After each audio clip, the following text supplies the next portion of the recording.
അതീവമായ വിശ്വാസം, അതീവ സ്നേഹം, അതീവ പ്രത്യാശ, അതീവ ശരണം, ഇതെല്ലാം കാണിക്കാൻ പറ്റിയ ഒരേ ഒരു ആൾ മാത്രമേ ഈ പ്രപഞ്ചത്തിലുള്ളൂ. അത് കർത്താവായ യേശു ക്രിസ്തുവാണ്.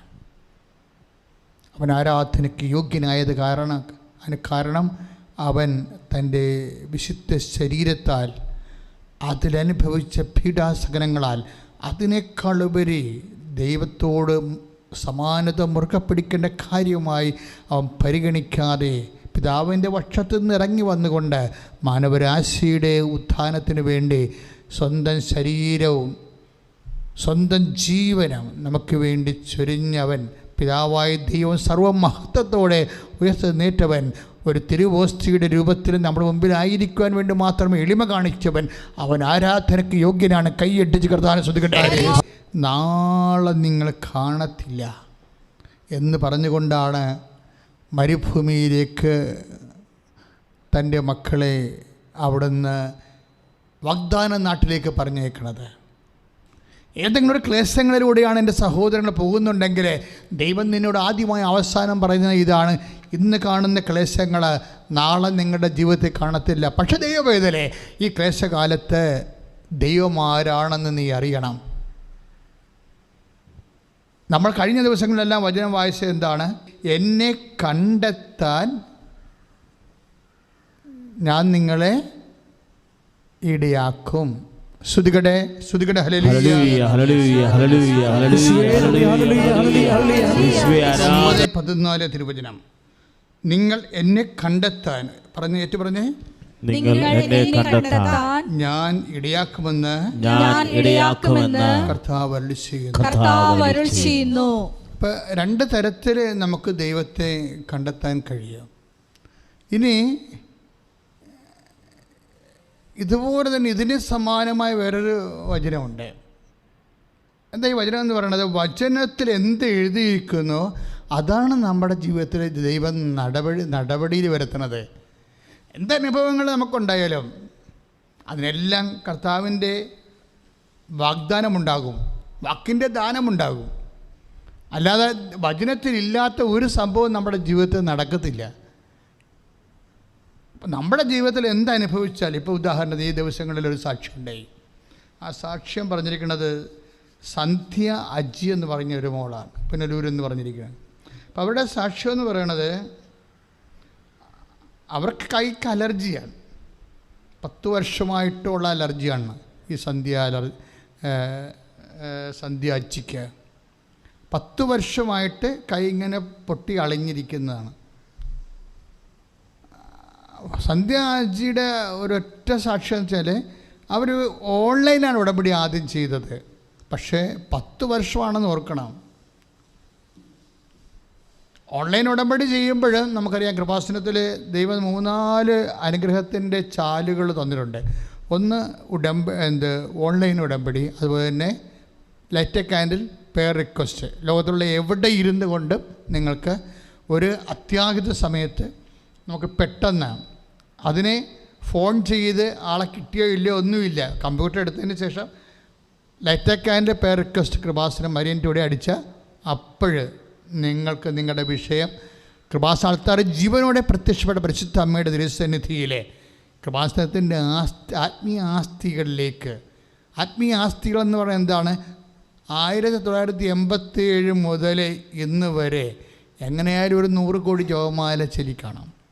കൃപാസനത്തിൽ ആയിരക്കണക്കിന് പ്രേക്ഷിതരെ നടത്തിയിട്ടുള്ള ആയിരക്കണക്കിന് കൺവെൻഷൻ്റെ ഉണ്ട്. അപ്പോൾ മധ്യസ്ഥ പ്രാർത്ഥന ഉൾപ്പെടെ ഈ 32 കൊല്ലത്തിനുള്ളിൽ. അപ്പോൾ ആ ആസ്തികളിലേക്കാണ് നിങ്ങൾ വിടുന്നത്. അല്ലാതെ ഇപ്പോൾ എവിടെയെങ്കിലും കുറച്ച് പേര് കുത്തിയിരുന്ന് മധ്യസ്ഥ പ്രാർത്ഥന നടത്തുന്ന ആ ഒരു ശുഷ്കമായ ആസ്തികളിലേക്കല്ല. നിങ്ങൾ ഇത് ലിങ്ക് ചെയ്തിരിക്കുന്നത്, light a candle prayer request link ചെയ്തിരിക്കുന്നത് ഒരു 100 കോടി ജപമാലയുടെ ആസ്തികളിലേക്കും അത്രയും തന്നെയുള്ള അതുപോലെയുള്ള കൃപാസനം നടത്തിയുള്ള ആരാധനകൾ, ഉപവാസങ്ങൾ, അങ്ങനെ ദൈവത്തിന് പ്രീതികരമായ കർത്താവിനെ റിജക്റ്റ് ചെയ്യാൻ പറ്റാത്ത രീതിയിലുള്ള സുവിശേഷ സാക്ഷ്യങ്ങളിലേക്കാണ് നിങ്ങളുടെ അറ്റ കൈക്ക് നിങ്ങളെ വേദനയോടെ ഒരു വിഷയം പറയുമ്പോൾ ആദ്യം നമ്മളെ സഡൻ റിലീഫ് നമുക്ക് കിട്ടുന്നത് അങ്ങനെയാണ്. അതാ ലെറ്റർ ആൻഡ് റിപ്പയർ റിക്വസ്റ്റിൻ്റെ ഇത് വായിച്ചാൽ നിങ്ങൾക്ക് മനസ്സിലാവും, അതിൻ്റെ മാനിഫെസ്റ്റോ വായിച്ചാൽ മനസ്സിലാവും അതെങ്ങനെയാണ് അനുഗ്രഹമായി മാറണമെന്ന്. കാര്യം നമുക്കറിയാമല്ലോ, നമ്മളെ വിശുദ്ധന്മാർക്ക് ആത്മീയമായ ഇടിവെപ്പില്ലേ ഇല്ലേ? നമ്മളുടെ വിശുദ്ധന്മാരുടെ അല്ലെ സഭയുടെ പുണ്യന്മാരുടെ ഐക്യത്തിൽ നമ്മൾ വിശുദ്ധ കത്തോലിക്ക സഭ വിശ്വസിക്കുന്നുണ്ട്. അപ്പോൾ പുണ്യാളന്മാരുടെ പുണ്യപ്രവർത്തികളുണ്ട്, അവിടെ ജീവത്യാഗങ്ങളുണ്ട്, വിശുദ്ധ സെബസ്ത്യാനോസിനെ പോലെയുള്ളവരുടെ രക്തസാക്ഷിത്വമുണ്ട്. അത് മഹത്തായ ഒരു വലിയ മധ്യസ്ഥ പ്രാർത്ഥനയുടെ ഒരു നിക്ഷേപമാണ്, പുണ്യത്തിൻ്റെ നിക്ഷേപമാണ്. അത് സഭയുടെ അവർ വിജയസഭയിലുള്ള ആൾക്കാരാണ്. നമ്മൾ സഹന സഭയുടെ കാലങ്ങളിലേക്ക് നമുക്ക് അവർക്ക് നമ്മളെ സഹായിക്കാൻ കഴിയുമെന്നുള്ളത് മാധ്യസ്ഥമാണ്, സിമ്പിൾ മാധ്യസ്ഥമാണ്. യേശുവിൻ്റെ കാലത്ത് പോലും വിജാതിയർ പോലും ഇപ്പം യഹൂദ പ്രമാണികൾ വന്നിട്ട് ശതാധിപന് വേണ്ടി മധ്യസ്ഥം വഹിക്കുന്നത് കണ്ടില്ലേ? അങ്ങ് ഇത് ചെയ്തു കൊടുക്കാൻ അവൻ യോഗ്യനാണ്. ഇപ്പം വിശുദ്ധ ലൂക്കാസ് സുവിശേഷം 7-ാം അധ്യായം വായിക്കുമ്പോഴേ സ്തുതിക്കട്ടെ സ്തുതിക്കട്ടെ യേശുവേ ആരാധന, യേശുവേ ആരാധന. കർത്താവേ ഞങ്ങൾ അങ്ങേ സ്തുതിക്കുന്നു, ആരാധിക്കുന്നു. ഹല്ലേലൂയ ഹല്ലേലൂയ. യേശുവേ യേശുവേ യേശുവേ യേശുവേ യേശുവേ. വിശുദ്ധ ലൂക്കാസ് സുവിശേഷം 7:5, അതായത് ശതാധിപൻ്റെ ഭൃത്യനെ സുഖപ്പെടുത്തുന്നതിന് യഹൂദ പുരോഹിതന്മാർ പ്രമാണികൾ വരുന്നതാണ്. പക്ഷെ അവർ പറയുന്ന വിഷയങ്ങൾ എന്താണെന്ന് നോക്കിയേ. ലൂക്കാസ് സുവിശേഷം 7:5, അവർ യേശുവിന്റെ അടുത്ത് വന്ന് കേണപേക്ഷിച്ചു പറഞ്ഞു, നീ ഇത് ചെയ്തു കൊടുക്കാൻ അവൻ അർഹനാണ്. എന്തെന്നാൽ അവൻ നമ്മുടെ ജനത്തെ സ്നേഹിക്കുന്നു. നമുക്ക് ഒരു സിനഗോഗ് പണിയിച്ചു തരികയും ചെയ്തിട്ടുണ്ട്. ഈ ഭാഗങ്ങൾ ഇപ്പം ഈശോ തന്ന ഭാഗങ്ങളാണ് കേട്ടോ. ഇപ്പം ഈ ഓൺലൈനിൽ ഇപ്പോൾ ഈശോ തന്ന സന്ദേശമാണിത്. അതായത് ശതാധിപൻ എന്ന് പറഞ്ഞാൽ ആരാണ്? 100 പട്ടാളക്കാരുടെ അധിപൻ. ആരുടെ ഓഫീസറാണ് അയാൾ? റോമൻ ഓഫീസറാണ്. റോമൻ ഓഫീസർ ആരാണ്? യഹൂദനല്ലാത്ത യഹൂദർക്ക് വിജാതീയനായ റോമൻ ഓഫീസറിൻ്റെ ഭൃത്യനാണ് അസുഖം ബാധിച്ച് കിടക്കുന്നത്.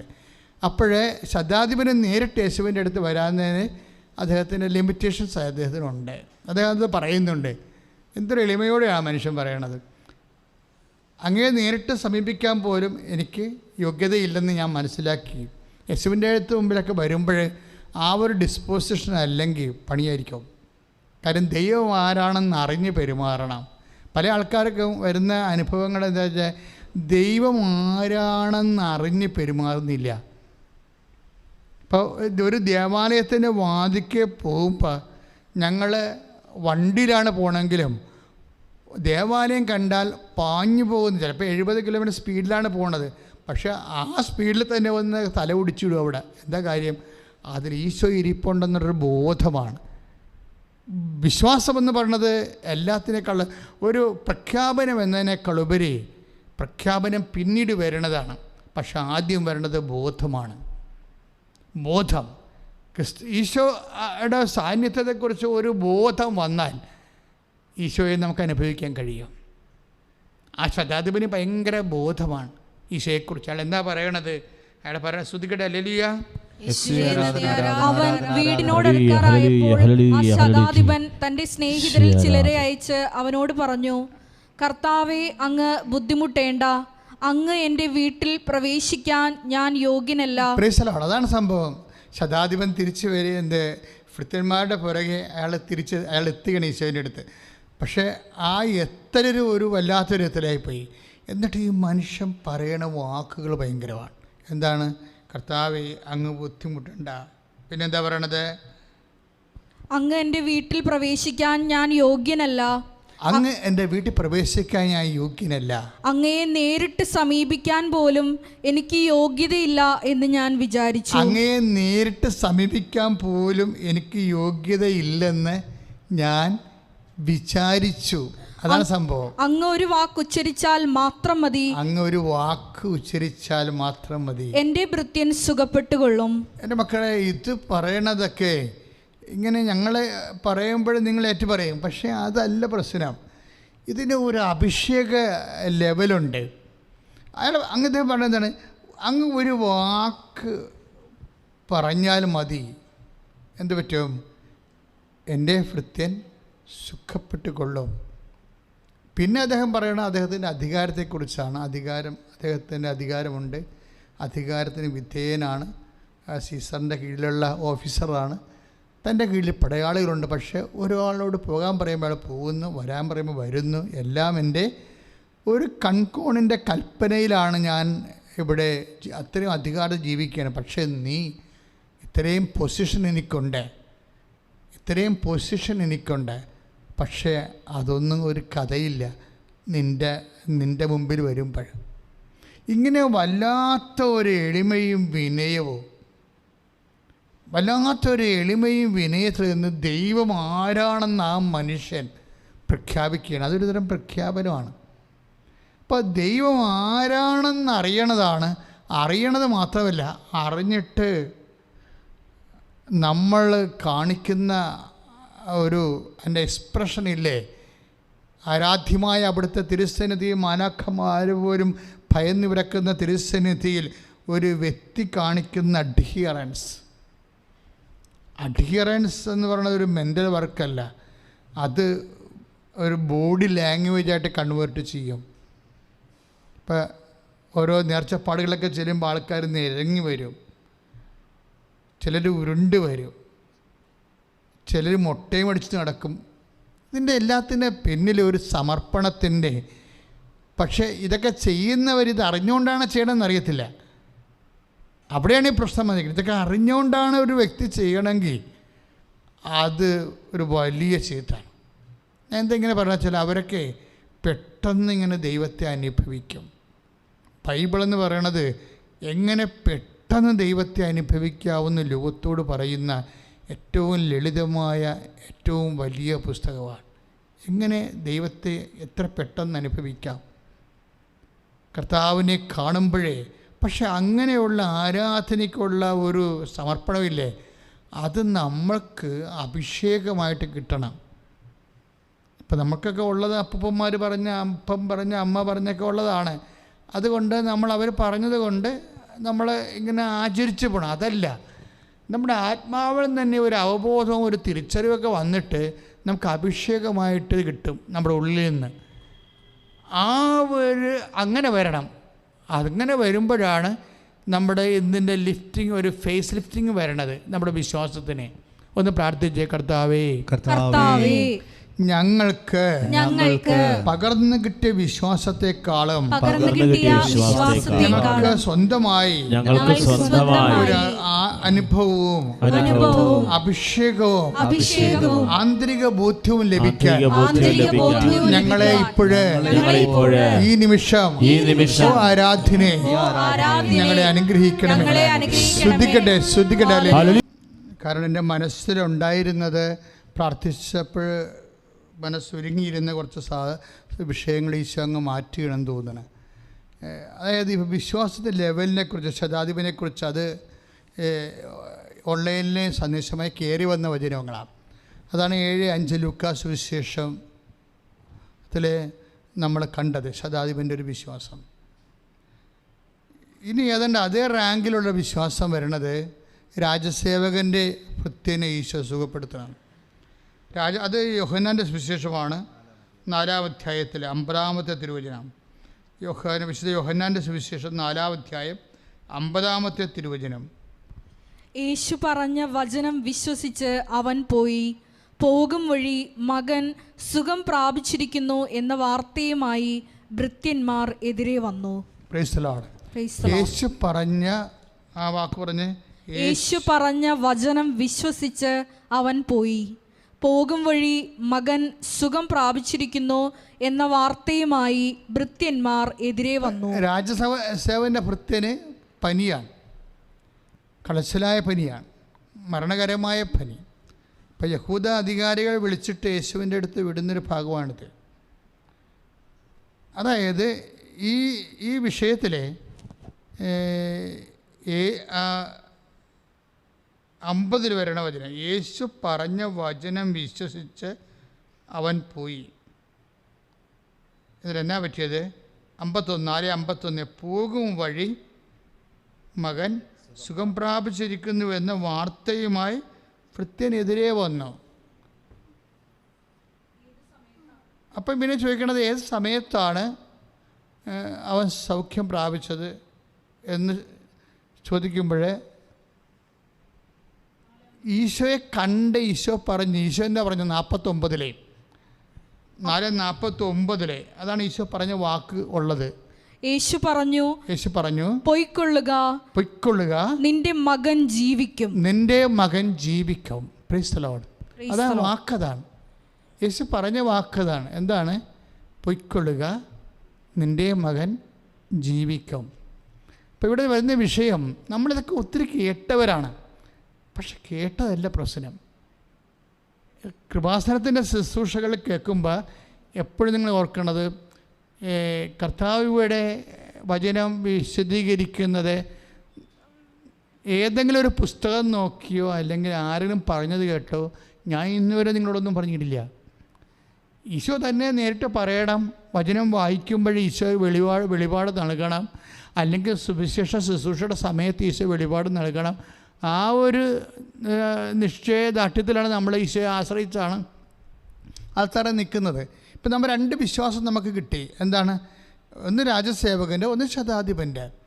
ഈ ശതാധിപൻ, ഈ രാജസേവകൻ്റെ വിഷയം കണ്ടോ? 4:49 അവൻ്റെ ഭൃത്യനോട് പറയണ ഇതാണ്: പൊയ്ക്കൊള്ളുക, നിൻ്റെ മകൻ ജീവിക്കും. പക്ഷേ ഇവിടെ യേശുവിൻ്റെ വാക്ക് എങ്ങനെയാണ് ആക്ടിവേറ്റ് ആകണത്? എങ്ങനെയാണ് വചനം ആക്ടിവേറ്റ് ആകണം? ഇപ്പോൾ മൊബൈൽ ആക്ടിവേഷൻ നമുക്ക് ഒത്തിരി കേട്ടിട്ടുണ്ട്. നമ്മൾ വചനമെല്ലാം ഇതുപോലെ ആക്ടിവേഷൻ ഉണ്ടാകുകയാണ് നമ്മൾക്ക്. പക്ഷേ അതിന് നമ്മൾക്കതിൻ്റെ കൂടെ അറിയണം. വിശ്വാസത്തിനൊക്കെ ഒരു സ്നേഹത്തിൻ്റെ വിശ്വാസം ഒരു വ്യക്തിക്ക് വരുമ്പോൾ ആ വ്യക്തികളിൽ പരിശുദ്ധാത്മാവിൻ്റെ പ്രവർത്തനം തുടങ്ങിയിട്ട് ഇതിനെ ജനറേറ്റ് ചെയ്യും. ഇപ്പോൾ നമ്മൾ സ്റ്റെപ്പ് അപ്പ് ട്രാൻസ്ഫോമർ എന്ന് പറയത്തില്ലേ? എന്താണ്? ഒരു 200 വാട്ടാണ് എങ്കിൽ സ്റ്റെപ്പ് അപ്പിൽ കയറ്റി വരുമ്പോൾ അത് ചിലപ്പോൾ 400 ഡെവലപ്പ് ചെയ്യും. ഇതൊരു ഇൻഫ്രാസ്ട്രക്ചറിൻ്റെ വിഷയമാണ്. നമ്മുടെ ഉള്ളിൽ ഒരു കർത്താവിൻ്റെ വചനത്തിനെ ഇരട്ടിക്കരിക്കണ ഒരു സംവിധാനമുണ്ട്. അത് ദൈവസ്നേഹമാണ്. ദൈവസ്നേഹം, ദൈവത്തോടുള്ള ഭയം, ദൈവത്തോടുള്ള എളിമ, ദൈവത്തോടുള്ള വിശ്വാസം, ദൈവത്തിന് ഓപ്ഷൻ വെക്കാത്ത അവസ്ഥ. എന്ന് വെച്ചാൽ എന്തുകൊണ്ട് നമ്മുടെ കയ്യിലിരിക്കണ എല്ലാം സ്റ്റെപ്പ് ഡൗൺ ആണ്. ദൈവം ഒരു 200 വോൾട്ട് നമ്മളെ കയറ്റിയാൽ ഇത് കയറി ഇറങ്ങുമ്പോൾ ഉടനെ ഇത് 100 വാട്ടായിട്ട് കുറയും. എന്താണ്? ഓരോ വ്യക്തികളുടെ ഉള്ളിലിരിക്കുന്നത് സ്റ്റെപ്പ് ഡൗൺ ആണ്. എന്താ കാര്യത്തിൽ? ഇവർ ഓപ്ഷൻ വെക്കും. അതാണ് പ്രശ്നം. ഓപ്ഷൻ വെച്ചാൽ എന്തെങ്കിലും സംഭവം ഉണ്ടായാൽ ഉടനെ നമ്മൾ യേശു അല്ലെങ്കിൽ വേറെ ആരെങ്കിലും, വേറെ എന്തെങ്കിലും എന്ന സംവിധാനത്തിൻ്റെ ഓപ്ഷൻ ഉള്ളിൽ വെക്കും. ഇതാണ് സ്റ്റെപ്പ് ഡൗൺ ആയിട്ടുള്ള ഒരു ഡിവൈൻ പവർ ട്രാൻസ്ഫോമറിൻ്റെ കൂട്ടത്തിൽ സ്റ്റെപ്പ് ഡൗൺ ആയിട്ട് വരുന്ന ഓപ്ഷൻസാണ്. ഓപ്ഷൻ വെക്കാത്തതാണ് ശരിക്കും സ്റ്റെപ്പ് അപ്പായിട്ട് വരണത്. ഇപ്പം ശതാധിപനോട് എൻ്റെ രാജസേവകൻ്റെ ഭൃത്യനോട് അവരോട് പറഞ്ഞു, പൊയ്ക്കൊള്ളുക, നിൻ്റെ മകൻ ജീവിക്കുമെന്ന് പറഞ്ഞു. അപ്പോൾ അതെന്ത് ചെയ്ത് ആ വാക്ക് അവൻ്റെ ഉള്ളിൽ സ്റ്റെപ്പ് അപ്പായിട്ട് മാറുകയാണ്. ദൈവത്തിൻ്റെ എല്ലാ ഇടപാടുകൾക്കും ഈ സ്റ്റെപ്പ് അപ്പ് ഉണ്ട്. അത് ഉണ്ടാകുന്നതെന്ന് വെച്ചാൽ ഒന്ന് ഓപ്ഷനില്ല. ഇപ്പം ദാവീദിൻ്റെ ഈ സ്റ്റെപ്പ് അപ്പ് ഏറ്റവും ശക്തമായി പ്രവർത്തിക്കുന്നത് ദാവീദിൻ്റെ ആ ഉരുളൻ കല്ലിലാണ്. ഗോലിയാത്തിനെ കാണുമ്പോൾ ദാവീദ് പറയുന്ന കുറച്ച് വചനങ്ങളുണ്ട്. എന്താണ് ദാവീദ് പറയുന്നത്? ഞാൻ എൻ്റെ കർത്താവിലാണ് ആശ്രയിക്കുന്നത്, എനിക്ക് ഓപ്ഷൻ ഇല്ലെന്ന് പറയും. നിനക്ക് കുറേ ഓപ്ഷൻസ് ഉണ്ട്. കുതിര ഒരു ഓപ്ഷനാണ് നിനക്ക് കുറേ ഓപ്ഷൻസ് ഉണ്ട്, എനിക്ക് ഓപ്ഷൻ ഇല്ല. അവിടെയാണ് വിഷയം. പത്രോസ് യേശുവിനെ അവതരിപ്പിക്കുക പറയും, നോ ഓപ്ഷൻ പ്ലേസ്, മറ്റൊരുവൻ രക്ഷയില്ല. ഇന്ന് സഭയ്ക്ക് വന്നിരിക്കുന്ന ഏറ്റവും വലിയ ഗതികേടെന്ന് പറയുന്നത് ഇതാണ്. കാര്യം ചില ദൈവശാസ്ത്രജ്ഞന്മാരെങ്കിലും യേശുവിന് ഓപ്ഷൻ വെക്കുന്നുണ്ട്. അവരാണ് എല്ലാം ശരിക്കാരുണ്ടല്ലോ, എല്ലാം ശരിയാണെന്ന് പറയും, ഓപ്ഷനാണത്. ദാവീദ് പറഞ്ഞു നോ ഓപ്ഷൻ, നിൻ്റെ കയ്യിൽ കുതിര ഉണ്ടാകാം, പക്ഷെ ഞാൻ മൈൻഡ് ചെയ്യണില്ലെന്ന് പറയും. നിൻ്റെ പരിചകൾ 700 ഷെക്കലാണ്, പക്ഷെ ഐ ഡോണ്ട് മൈൻഡ്. ഓപ്ഷൻ്റെ ഏറ്റവും വലിയ പ്രശ്നം ഐ ഡോണ്ട് മൈൻഡ് എന്ന് പറയുന്നതാണ്. നിൻ്റെ കുന്തത്തിന് 13 അടി നീളമുണ്ടാകാം, പക്ഷെ ഐ ഡോണ്ട് മൈൻഡ്. ഇത് ഒരു വിശ്വാസി എക്കാലവും പ്രഖ്യാപിക്കാൻ ബാധ്യതയാണ്. നമ്മുടെ എതിർപക്ഷത്ത് നിൽക്കുന്നവർക്ക് ചിലപ്പോൾ എല്ലാ മാധ്യമങ്ങളും ഉണ്ടാകാം, പക്ഷേ വി വിൽ നോട്ട് മൈൻഡ്, നമ്മൾ മൈൻഡ് ചെയ്യത്തില്ല. ഒരു പക്ഷേ നമ്മുടെ എതിർപക്ഷത്ത് സഭയെ ഉപദ്രവിക്കാൻ വേണ്ടി നിൽക്കുന്ന വ്യക്തികളിൽ സഭയുടെ വിഷം കെട്ടിട്ട വൈദികരുണ്ടാകാം, പക്ഷേ വി ഡോണ്ട് മൈൻഡ്. നമ്മൾ ആശ്രയം വെച്ചിരിക്കുന്നത് ആരിലാണെന്ന് എനിക്കറിയാമെന്ന് പറയത്തില്ലേ? സങ്കീർത്തനം എന്താ പറയണത്? ഞാൻ ആശ്രയം വെച്ചിരിക്കുന്നത് ആരിലാണെന്ന് എനിക്കറിയാം. ഒരു മനുഷ്യൻ പോടാ പുല്ല് എന്ന് പറഞ്ഞിട്ടാണ് പൗലോസിൻ്റെ അനുസ്വാതന്ത്ര്യം ഉണ്ടായത്. നീ പോടാ, ഇതൊന്നും കാണിച്ച്, ഈ ഉമ്മാക്കിയൊന്നും കാണിച്ച് എൻ്റെ അടുത്ത് വരട്ടണ്ട. ഞാൻ കാഴ്ച ഇപ്പോൾ കാണുന്നുണ്ട്. നീയൊക്കെ എൻ്റെ തലയിൽ കല്ല് വരച്ചെറിഞ്ഞിട്ട് എൻ്റെ തലയോട്ട് പൊട്ടിക്കുമ്പോഴും ഐ ഡോണ്ട് മൈൻഡ്. ഞാൻ കാഴ്ച കാണുന്നുണ്ട്. എന്താണ് കാഴ്ചയെന്നറിയാവോ? ഈ കാഴ്ച നീ കാണണമെങ്കിൽ ഒരു 10,000 ജന്മങ്ങൾ ഈ ഭൂമി ജനിക്കേണ്ടി വരും. ഞാനെന്താ കാണുന്നത്? സ്വർഗം തുറന്നിരിക്കണം ഞാൻ കാണുന്നുണ്ടെന്ന്. ആരാണ് പറഞ്ഞത്? സ്റ്റീഫൻ പറഞ്ഞതാ. നമ്മൾ 7:55 വരുമ്പോൾ അറിയാൻ പറ്റും. അപ്പോസ്തല പ്രവർത്തനങ്ങൾ 7:56. അവൻ പറഞ്ഞു, ഇതാ സ്വർഗം തുറന്നിരിക്കുന്നതും മനുഷ്യപുത്രൻ ദൈവത്തിന്റെ വലതുഭാഗത്ത് നിൽക്കുന്നതും ഞാൻ കാണുന്നു. ഈ കാഴ്ച കാണണമെങ്കിലേ ഒരു 10,000 ജന്മങ്ങൾ ഇവിടെ ജനിച്ചിട്ടാൽ ഈ കാഴ്ച കാണത്തില്ല. ഈ കാഴ്ച കാണിക്കുന്ന ഒറ്റാൾ മാത്രമേ ഉള്ളൂ, മറ്റൊരുവൻ രക്ഷയില്ല. ആകാശത്തിനും ഭൂമിക്കും മധ്യം മനുഷ്യരക്ഷ നൽകാൻ യേശുവിൻ്റെ നാമം മാത്രമേ ഉള്ളൂ എന്ന് ഈ അധരം കൊണ്ട് ഏറ്റുപറഞ്ഞ് ഹൃദയത്തിൽ വിശ്വസിക്കുമ്പോഴാണ് ഈ കാഴ്ച കാണുന്നത്. സ്വർഗം തുറക്കണത്. സ്വർഗം എന്തും തുറന്നിരിപ്പുണ്ട് അവിടെ, പക്ഷെ അന്ധന്മാർ കാണുന്നില്ല. എന്താ കാരണം? അവൻ്റെ കണ്ണുകളിൽ എഴുതാൻ കർത്താവിൻ്റെ വചനത്തിൻ്റെ അഞ്ജനം മാത്രമേ ഉള്ളൂ. വെളിപാട് പുസ്തകം എന്താ പറയണത്? നീ കാഴ്ച പ്രാപിക്കാൻ കണ്ണിലെഴുതാനുള്ള അഞ്ജനം എന്നോട് വാങ്ങിക്കുകയെന്ന് 3:20 നമ്മൾ വായിക്കുന്നില്ലേ? ശ്രുതികട്ടെ ശ്രുതികട്ടെ. ഹല്ലേലൂയ ഹല്ലേലൂയ ഹല്ലേലൂയ ഹല്ലേലൂയ ഹല്ലേലൂയ ഹല്ലേലൂയ ഹല്ലേലൂയ. യേശുവേ മഹത്വ, കർത്താവേ സ്തോത്രം ദൈവമേ. ഹല്ലേലൂയ ഹല്ലേലൂയ ഹല്ലേലൂയ ഹല്ലേലൂയ ഹല്ലേലൂയ. യേശുവേ ആരാധന. ഹല്ലേലൂയ ഹല്ലേലൂയ ഹല്ലേലൂയ. വെളിപാട് 3:18. വെളിപാട് 3:18. കാഴ്ച ലഭിക്കുന്നതിന് കണ്ണിൽ എഴുതാനുള്ള അഞ്ജനവും എന്നോട് വാങ്ങിക്കുക. Praise the Lord. ആത്മാവിന്റെ വചനമാണ് ഈ അഞ്ജനം. ആത്മാവിന്റെ കാഴ്ചകൾ കാണാൻ വേണ്ടിയുള്ള വചനമെന്ന്. അഞ്ജനം എന്ന് പറഞ്ഞാൽ എന്താണ്? ആത്മാവിന്റെ കണ്ണുകളെ അടഞ്ഞു കിടക്കുന്ന കണ്ണുകളെ തുറക്കുന്ന അഞ്ജനം എന്താണ്? കർത്താവിൻ്റെ വചനമാണ്. അതാണ് നമ്മൾ കണ്ടിരിക്കണം. 4:49 ഈ യഹൂദ പ്രമാണി രാജസേവകൻ്റെ ഭൃത്യനെ സുഖപ്പെടുത്തുന്നതിന് വേണ്ടി കർത്താവിൻ്റെ തിരുസന് മധ്യസ്ഥം വഹിക്കാൻ വരുമ്പോൾ ആ മനുഷ്യൻ വിശ്വസിച്ച് പോകുന്നത്, ആ രാജസേവകൻ വിശ്വസിച്ച് പോവുകയാണ്. എന്താണ്? പൊയ്ക്കൊള്ളുക, നിൻ്റെ മകൻ ജീവിക്കും. കർത്താവിൻ്റെ വചനം വിശ്വസിച്ച് പോവുകയാണ്. അവൻ്റെ കണ്ണുകളിൽ കർത്താവ് കാഴ്ചയുടെ അഞ്ജനം എഴുതി. ഈ അഞ്ജനം തന്നെയാണ് എസ്തപ്പാനോസിൻ്റെ കണ്ണുകളിൽ എഴുതിയിരിക്കുന്നത്. എന്താണ് എഴുതിയിരിക്കുന്നത്? കർത്താവാണ് ഏകരക്ഷകനെന്ന്. ഞങ്ങൾ പലപ്പോഴും പരിശുദ്ധ അമ്മയെക്കുറിച്ച്, അമ്മ ജീവനോടെ പ്രത്യക്ഷപ്പെട്ട ഒരു വേദി എന്ന നിലയിൽ അമ്മ നമുക്ക് ഉടമ്പടി പ്രാർത്ഥന തന്നതിൻ്റെ പേരിൽ 10,000 യേശുവിനെ അറിഞ്ഞ് സഭയുടെ സുവിശേഷത്തിൻ്റെ സാക്ഷിയായി ജീവിക്കുന്നതിൻ്റെ അടിസ്ഥാനത്തിൽ ഞങ്ങൾക്ക് അമ്മയെ മറന്നുകൊണ്ടോ അല്ലെങ്കിൽ അമ്മയെ സൈഡ്ലൈൻ ചെയ്തുകൊണ്ടോ ഒന്നും ചെയ്യാൻ പറ്റത്തില്ല. പക്ഷേ അമ്മയെ എന്തുകൊണ്ടാണ് ഞങ്ങളിവിടെ ഏറ്റുപറയണമെന്ന് ചോദിച്ചു കഴിഞ്ഞാൽ, ഓപ്ഷനില്ലാത്ത വിശ്വാസത്തിൻ്റെ കൈയും കാലും വെച്ച ആദ്യത്തെ രൂപത്തിൻ്റെ പേര് പരിശുദ്ധ അമ്മയെന്നാണ്. ശ്രുതികട്ടെ ശ്രുതികട്ടെ. ഐദർ ഓർ, അതല്ലെങ്കിൽ ഇത്. യേശു അല്ലെങ്കിൽ വേറെ എന്തെങ്കിലും സംവിധാനം, സാഹചര്യം. എപ്പോഴാണ് അന്ധത വരുന്നത്? ഓപ്ഷൻ വെക്കുമ്പോഴാണ് അന്ധത വരുന്നത്. അമ്മ എന്തുകൊണ്ടാണ് ഓപ്ഷൻ വെക്കുക? അമ്മയുടെ മുമ്പിൽ ഓപ്ഷൻ ഉണ്ടല്ലോ. കാനായിൽ വെള്ളം വീഞ്ഞ് തീർന്നു പോകുമ്പോൾ ഓപ്ഷൻ ഉണ്ടല്ലോ, ഒരു സെലക്ഷൻ ഉണ്ടല്ലോ, അല്ലേ? തിരഞ്ഞെടുക്കാനുള്ള മറ്റു മാർഗങ്ങളില്ലേ? വായ്പ വാങ്ങിക്കാം. ചടുത്തിമാർ പെട്ടെന്ന് എന്തെങ്കിലും ഒരു കുഴപ്പമുണ്ടായാൽ, കുടുംബത്തിൽ എന്തെങ്കിലും തീർന്നു പോയാൽ പിന്നെ ഉടനെ നമ്മൾ ഫോൺ വിളിക്കുന്നത് നമുക്ക് ഏറ്റവും അടുത്ത ആൾക്കാരാണ് ഫോൺ വിളിക്കുന്നത്, അല്ലേ? അല്ലെങ്കിൽ അയൽവാസികളുടെ ഒന്ന് വായ്പ വാങ്ങിക്കാം, അല്ലെങ്കിൽ കടയിൽ പോയി വിലക്ക് വാങ്ങിക്കാം. ഓപ്ഷനല്ലേ? കനായിൽ വെള്ളം വീഞ്ഞ് തീർന്നു പോകുമ്പോൾ അമ്മയുടെ മുമ്പിൽ ഓപ്ഷൻ ഉണ്ടല്ലോ. തിരഞ്ഞെടുക്കാനുള്ള വേറെ ഒരു വകുപ്പുണ്ടല്ലോ. ഒന്നെങ്കിൽ അടുത്ത കടയിൽ പോയി വിലക്ക് വാങ്ങിക്കാം വീഞ്ഞ്, അല്ലെങ്കിൽ അടുത്ത വീട്ടിൽ പോയി വായ്പ വാങ്ങിക്കാം. 2 ഓപ്ഷനുണ്ട്, ഏറ്റവും കുറഞ്ഞത്. ആരെങ്കിലും വിടാം. പക്ഷെ അമ്മ ഈ ഓപ്ഷനൊന്നും എടുത്തില്ല. യേശു അമ്മയുടെ കൂടെ നിൽക്കുമ്പോൾ ഓപ്ഷൻ എടുക്കുന്നത് മണ്ടത്തരമാണെന്നാണ് സുവിശേഷം പറയണത്. Got the point.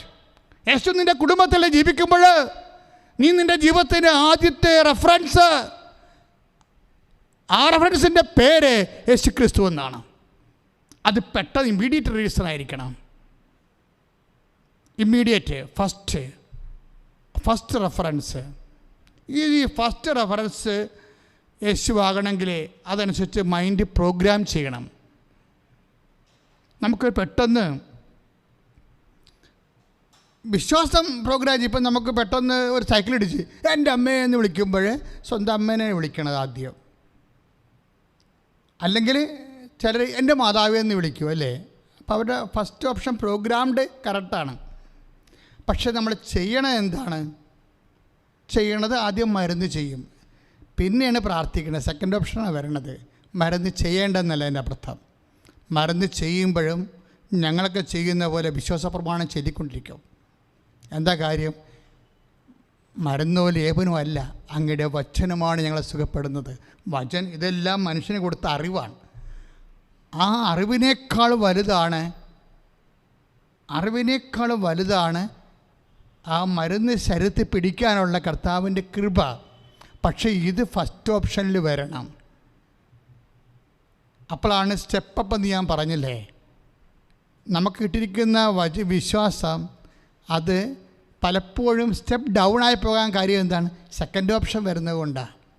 പരിശുദ്ധ അമ്മയുടെ വിശ്വാസം സെക്കൻഡായി പോയിരുന്നേരം അമ്മ വീഞ്ഞ് വായ്പ വാങ്ങിക്കാൻ വിട്ടേച്ചെങ്കിൽ, അല്ലെങ്കിൽ വീഞ്ഞ് കടം വാങ്ങിക്കാൻ വിട്ടേച്ചെങ്കിൽ ഞങ്ങൾക്ക് അപ്പോൾ പ്രായോഗികമായിട്ട് ഞങ്ങൾ എന്ത് ചെയ്യണമെന്നാണ് അച്ഛൻ പറഞ്ഞെന്ന് ചോദിച്ചു കഴിഞ്ഞാൽ മാനുഷികമായിട്ടൊക്കെ എന്തെങ്കിലും ചെയ്യാം. പക്ഷേ ഫസ്റ്റ് റെഫറൻസ് കർത്താവിൻ്റെ മുമ്പിൽ മുട്ടുകുത്തി കൈപിരിച്ച് പിടിച്ച് നിന്നിട്ട് വേണം ബാക്കി അങ്ങോട്ട് എങ്ങനെ മൂവ് ചെയ്യാൻ. ഭർത്താവിന് ഹാർട്ട് അറ്റാക്ക് ആണെന്ന് പറഞ്ഞാൽ പോലും കൊന്തയെടുത്ത് തിരുമ്മിക്കൊണ്ട് വേണം ആശുപത്രി പോകാൻ. അതാണ് ഫസ്റ്റ് ഓപ്ഷൻ എന്ന് പറയുന്നത്. ഇപ്പം മനസ്സിലായില്ലേ? ഇങ്ങനെ ഇത് ഓട്ടോമാറ്റിക്കായിട്ട് പ്രോഗ്രാം ചെയ്യണം, ഓട്ടോമാറ്റിക്കായിട്ട് വരണമെങ്കിൽ ഇപ്പം തന്നെ ഇപ്പോൾ നീ ഗർഭിണിയാണ്, അല്ലെങ്കിൽ നിൻ്റെ കുഞ്ഞിൻ്റെ അസുഖം വന്ന് പെട്ടെന്ന് റെഫറൻസ് എന്താ? പരിചയമുള്ള ഗൈനക്കിനെ വിളിക്കും. അതപ്പോൾ ഫസ്റ്റ് റെഫറൻസ്. സെക്കൻഡ് റെഫറൻസിലാണ് ഈശോ വരണത്, അല്ലേ? അവിടെയാണ് പ്രശ്നം കിടക്കുന്നത്. ഇത് പ്രോഗ്രാമിൻ്റെ ഫസ്റ്റ് റെഫറൻസിലേക്ക് വരണം. അപ്പോഴാണ് സ്റ്റെപ്പ് ഡൗണിൽ നിന്ന് സ്റ്റെപ്പ് അപ്പിലേക്ക് വരണത്. അതായത് നമ്മൾക്ക് ആദ്യമേ അടുത്ത ശ്വാസത്തിൽ യേശുവിൻ്റെ എന്ത് അത്യാഹിതത്തിന്, ഇപ്പം നമുക്കറിയാമല്ലോ, നമുക്ക് സന്തോഷമുള്ളപ്പോൾ ദൈവത്തെ വിളിക്കുന്നവരെ, ഉയർന്ന നിലവാരമുള്ള വിശ്വാസം നിലനിർത്തുന്നവരും ദൈവത്തോട് ബന്ധമുള്ളവരാണ്. ഒരു 97% നീ വിശ്വാസിയാണോ എന്നറിയാൻ ഒറ്റ മാർഗ്ഗമേ ഉള്ളൂ. എന്താ മാർഗം? നിൻ്റെ സന്തോഷ സമയത്ത് നീ ആരെയാണ് ഓർക്കണത്? എന്തിനാണ് ഓർക്കണത്? ദൈവത്തെ ഓർക്കുമായിരിക്കും, പിറ്റേ ദിവസം ഓർക്കുമായിരിക്കും, അവിടെ വെച്ച് പോയി നിൻ്റെ പരിപാടിയില്ല. ഇപ്പം സങ്കടം വരുമ്പോൾ നമ്മൾ ദൈവത്തെ വിളിക്കും, അത് ആരായാലും വിളിക്കും. പക്ഷേ നിനക്ക് സന്തോഷം വരുമ്പോൾ, നീ പരീക്ഷ ജയിച്ച് ഉന്നതമായ വിജയം കിട്ടി, അല്ലെങ്കിൽ നിനക്ക് പ്രൊമോഷൻ കിട്ടി, അല്ലെങ്കിൽ നിൻ്റെ കുടുംബം ചിലവ് ഇപ്പോൾ കോവിഡിൻ്റെ കാലമാണെങ്കിലും കുടുംബം നടത്തി കർത്താവ് കൊണ്ടുപോകുന്നുണ്ട് എന്ന് പറയുമ്പോൾ നമ്മളോർക്ക് ഞാൻ ജോലി ചെയ്തിട്ടല്ലേ എന്ന് ഞാൻ വിചാരിക്കുമ്പോൾ നീയാണ് ഫസ്റ്റ് റെഫറൻസിൽ വരണത്. നിനക്ക് ജോലി ചെയ്യാൻ ആവത് വേണ്ടേ? ജോലി ചെയ്യാൻ അവസരം വേണ്ടേ? ആവതും അവസരവും തന്നത് ആരാണ് എന്ന് ഇപ്പം ഈശ്വര വിശ്വാസി അല്ലെങ്കിൽ അവർ പറയും അവരാണെന്ന് പറയും. അത് കുഴപ്പമില്ല, കാരണം അവർ ഈശ്വര വിശ്വാസി അല്ലല്ലോ. അവർക്ക് ഈ ലോകം മാത്രമല്ലേ ഉള്ളൂ. അവരെന്തെങ്കിലും പറഞ്ഞ് ജീവിച്ചോട്ടെ. പക്ഷേ ഈശ്വര വിശ്വാസിയായ നിനക്കൊരു സന്തോഷം വരുമ്പോൾ ആദ്യം അതിൻ്റെ കാരണം അതിൻ്റെ ആവതും അവസരവും തന്ന ദൈവത്തിൻ്റെ മുമ്പിൽ എളിമയോടെ മുട്ടി നിന്ന് നന്ദി പറയാൻ കഴിയാതെ, അത് എനിക്ക് കഴിവുള്ളത് കൊണ്ടാണ്, എനിക്ക് കഴിവുള്ള എന്നെ വിളിക്കുക എന്നൊക്കെ ഓരോ കമ്പനിയിൽ പോണ കാര്യമൊക്കെ നീ ചിന്തിച്ച് വരുമ്പോൾ തീർച്ചയായിട്ടും നിൻ്റെ കാര്യം സ്റ്റെപ്പ് ഡൗൺ ആയിട്ട് പോകും. എൻ്റെ മക്കളെ എന്നും കൊന്നും ഇങ്ങനെ ഒരു ബറാബർ വിശ്വാസിയായിട്ട് ജീവിച്ചൊരു കാര്യമില്ല. ഇത് വളരണം. അതുകൊണ്ടാണ് ഞാൻ ഈ തത്തമ്മയും പൂച്ച ഈസോപ്പ് കറയും പഞ്ചതന്ത്രം കഥയൊന്നും പറഞ്ഞ് അൾത്താറയും ഞാൻ പറയത്തില്ല ഈ സാധനമൊന്നും. എന്താ കാര്യം? അവിടെ ഇതൊന്നും പറയേണ്ട കാര്യമില്ല. ചില ആൾക്കാരൊക്കെ ആൾത്താരൊക്കെ അറിയുന്ന എന്ത് ബോധം പോകും, അവരുടെ റിലേ പോകും. അവർ യൂണിയനും സമരവും മറ്റു കാര്യങ്ങളൊക്കെ പറയണം. ഇതൊന്നും പറയാൻ ഒരു ബാധ്യതയും ആരും അനുവദിച്ചിട്ടില്ല. കർത്താവിൻ്റെ വചനമാണ് പറയേണ്ടത്. അവിടെ കർത്താവിൻ്റെ വചനം പറയേണ്ട സ്ഥലമാണ്. അത് പറയാൻ നിനക്ക് കഴിഞ്ഞില്ലെങ്കിൽ ആ കൃപ നിനക്ക് കാലക്രമേണ ദൈവം തിരിച്ചു പോകും. അപ്പോൾ ഫസ്റ്റ് ഓപ്ഷൻ, നിനക്കൊരു സന്തോഷം വന്നു, നിൻ്റെ കുഞ്ഞ് ജയിച്ചു, അല്ലെങ്കിൽ അതിനൊരു ട്രോഫി കിട്ടി, ഉടനെ കർത്താവെന്ന് വിളിക്കണം. കർത്താവെന്ന് വിളിച്ച് കർത്താവ് നന്ദി പറഞ്ഞിട്ട് വേണം ബാക്കി. അതാണ് ഫസ്റ്റ് ഓപ്ഷൻ. ഇതാണ് സ്റ്റെപ്പ് അപ്പ് ട്രാൻസ്ഫോമർ എന്ന് പറയുന്ന പോലെ ഡിവൈൻ പവറിൻ്റെ സ്റ്റെപ്പ് അപ്പിങ് വരണത് അങ്ങനെയാണ്. ഡബിൾ ഓപ്ഷൻ ഇല്ലാതെ വയ്ക്കുന്ന സിംഗിൾ ഓപ്ഷൻ, അത് കർത്താവാണ്. അതുകൊണ്ടാണ് സ്റ്റീഫൻ പ്രാർത്ഥിക്കുന്നത്, പിതാവേ കർത്താവ് ഈ തെറ്റ് അവരുടെ മേൽ ആരോപിക്കരുതേ, നീ അവരോട് ക്ഷമിക്കണമേ. അതാ സംഭവം. എന്താണ്? അത് കർത്താവിൻ്റെ വചനമാണ്. ഈശോ കുരിശിൽ കിടന്ന് പ്രാർത്ഥിച്ച വചനമാണ്. ആ വചനമാണ് സ്റ്റീഫൻ പറയണത്, ഈ തെറ്റ് അവരുടെ മേൽ നീ ആരോപിക്കരുതേ, മറിച്ച് നീ അവരോട് ക്ഷമിക്കണമേ. അപ്പം അതിനേക്കാൾ ഉപരി ഇത് പറഞ്ഞോടുകൂടി, വചനം പറഞ്ഞോടുകൂടി ഇവൻ്റെ മുഖം സ്വർഗദൂതന്മാരുടെ മുഖം പോലെ അങ്ങ് ശോഭിക്കും. സ്വർഗദൂതന്മാരുടെ മുഖം പോലെ ശോഭിക്കും. ഈ വചനവും മുഖത്തിൻ്റെ ശോഭയുമാണ് അതായത് ആ വേട്ടക്കാരനായ സാവൂളിനെ ഒതുക്കിക്കളഞ്ഞത്. സാവൂൾ ഇതും ചിന്തിച്ചോടാണ് കുതിരപ്പുറത്ത് പോണത്. അടുത്ത ക്രിസ്ത്യാനികളെ കൊല്ലാൻ വേണ്ടി പോകുമ്പോഴാണ് സ്റ്റീഫൻ്റെ മുഖം ഇവൻ്റെ മനസ്സിലുണ്ട് എപ്പോഴും. കാര്യം ഇവൻ ഒത്തിരി പേരെ കൊന്നിട്ടുണ്ട്. പക്ഷെ ഒരു മനുഷ്യൻ പോലും ഇന്ന് വരെ സ്വർഗത്തോട് നോക്കി കണ്ടിട്ടില്ല. ഇവൻ തന്നെ ഗമാലിയൻ്റെ ശിഷ്യനായിട്ട് വലിയ ഫരിസേനാണ്. നിങ്ങൾ ഫരിസേനാണോ എങ്കിൽ ഞാനും ഫരിസേനാണ്, നിങ്ങൾ റോമൻ പൗരനാണോ എങ്കിൽ ഞാനും റോമൻ പൗരനാണെന്നൊക്കെ പറഞ്ഞ് വാഗ്വാദങ്ങൾ നടത്തി കേമത്തം നടിക്കണമെന്നല്ലാതെ സ്വർഗം കണ്ടിട്ടില്ല.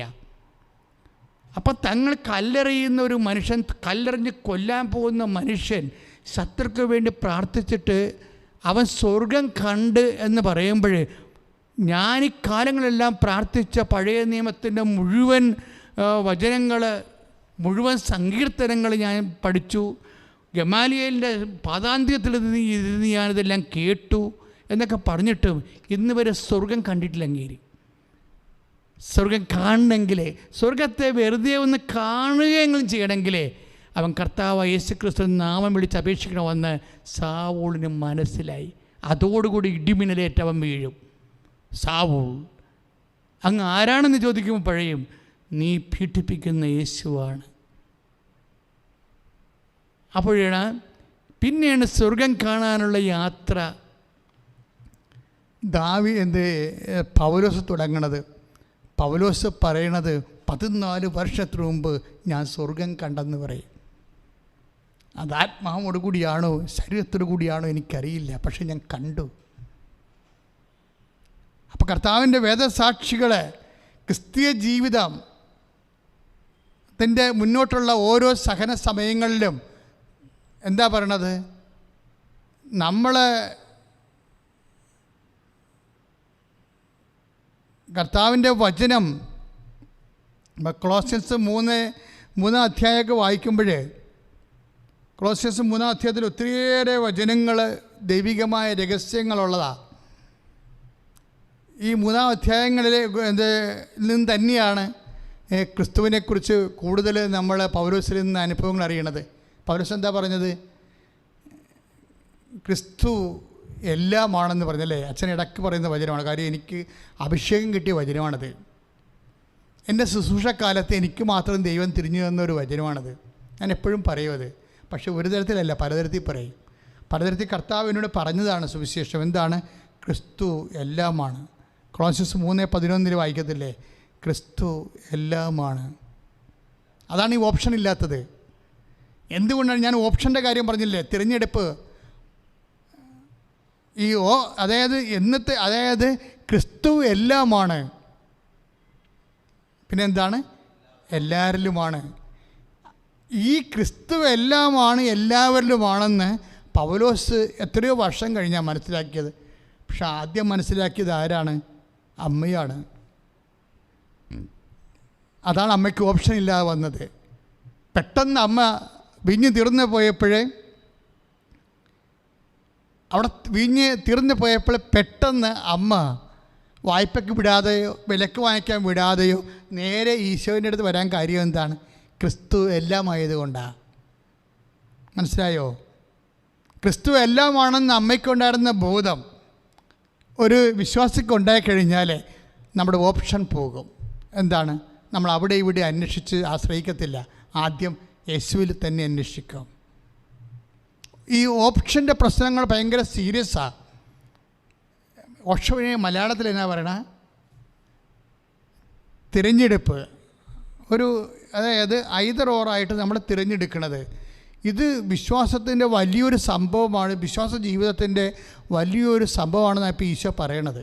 ഈശോ പറഞ്ഞതനുസരിച്ച് ഞാൻ പറഞ്ഞുകൊണ്ടിരിക്കുന്നത്. ഞാനും ഓപ്ഷനൊന്നും ഓർത്ത് പഠിച്ചു വന്ന ആളല്ല. പക്ഷെ ഇപ്പോൾ ഞാൻ പറയുന്നതിൻ്റെ ഉദ്ദേശം ഈ വിഷയത്തിൽ അമ്മയ്ക്ക് യേശുവിനെക്കുറിച്ച് അറിയാമായിരുന്നാണ് ഇപ്പോൾ ആത്മാവ് വെളിപ്പെടുത്തുന്നത്. എന്താണ്? ക്രിസ്തു എല്ലാമാണെന്ന് അമ്മയ്ക്കറിയാം.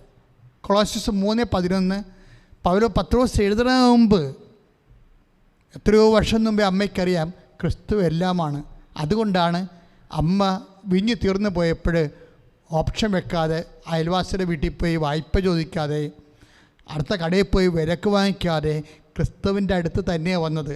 ആ ലളിതമാണെങ്കിലും ആ ആവശ്യം ചെറുതാണെങ്കിലും അമ്മ പറഞ്ഞാൽ ഈശോ അത് വീഞ്ഞായാലും അപ്പമായാലും ഇനി കാലാന്തരത്തിൽ വരാൻ പോകുന്ന ഭ്രാന്തന്മാരുടെ ചികിത്സ, ഒരു ഭ്രാന്തനെയും പിശാചബാധനെ ഈശോ ചികിത്സിച്ചില്ലേ?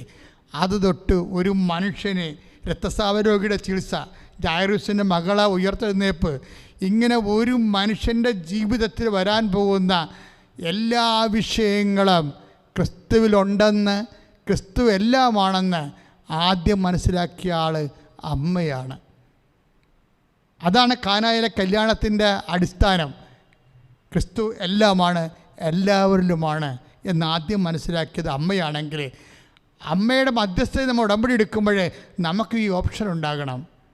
അല്ലെങ്കിൽ ഉടമ്പടി എടുത്തിട്ടുണ്ട് എന്നാൽ പിന്നെ വിദാസമുണ്ടാകുന്നു വേഗം കൂടി കൂടിയേക്കാമെന്നൊക്കെ പറഞ്ഞു കഴിഞ്ഞാൽ കുറച്ച് പ്രശ്നം ഉണ്ടാകും. എന്നുവെച്ചാൽ ഇങ്ങനെയുള്ള, അതായത് നമ്മൾ ഉടമ്പടിയിൽ വിശ്വസിക്കണം. എന്തുകൊണ്ടാണ്? അവൻ പറയണത് പോലെ ചെയ്യണം. നിങ്ങൾ നൊവേന കൂടിക്കുക കൂടാതിരിക്കുക അതൊക്കെ നിങ്ങൾക്ക് ചെയ്തത് പ്രശ്നമൊന്നുമില്ല. പക്ഷെ അതല്ല, ഉടമ്പടിക്കാലത്ത് നമ്മൾ ശ്രദ്ധിക്കണം. മറ്റ് പ്രാർത്ഥനകളെ പോലെ അല്ല ഇതൊരു ദൈവികമായ സ്വർഗീയ പദ്ധതിയാണ്. കാര്യം ഇതെന്താ? ഇതൊരു ഡൂയിങ് പ്രെയറാണ്. എന്താണ്? ഉടമ്പടി അവൻ പറയണത് പോലെ ചെയ്യുക.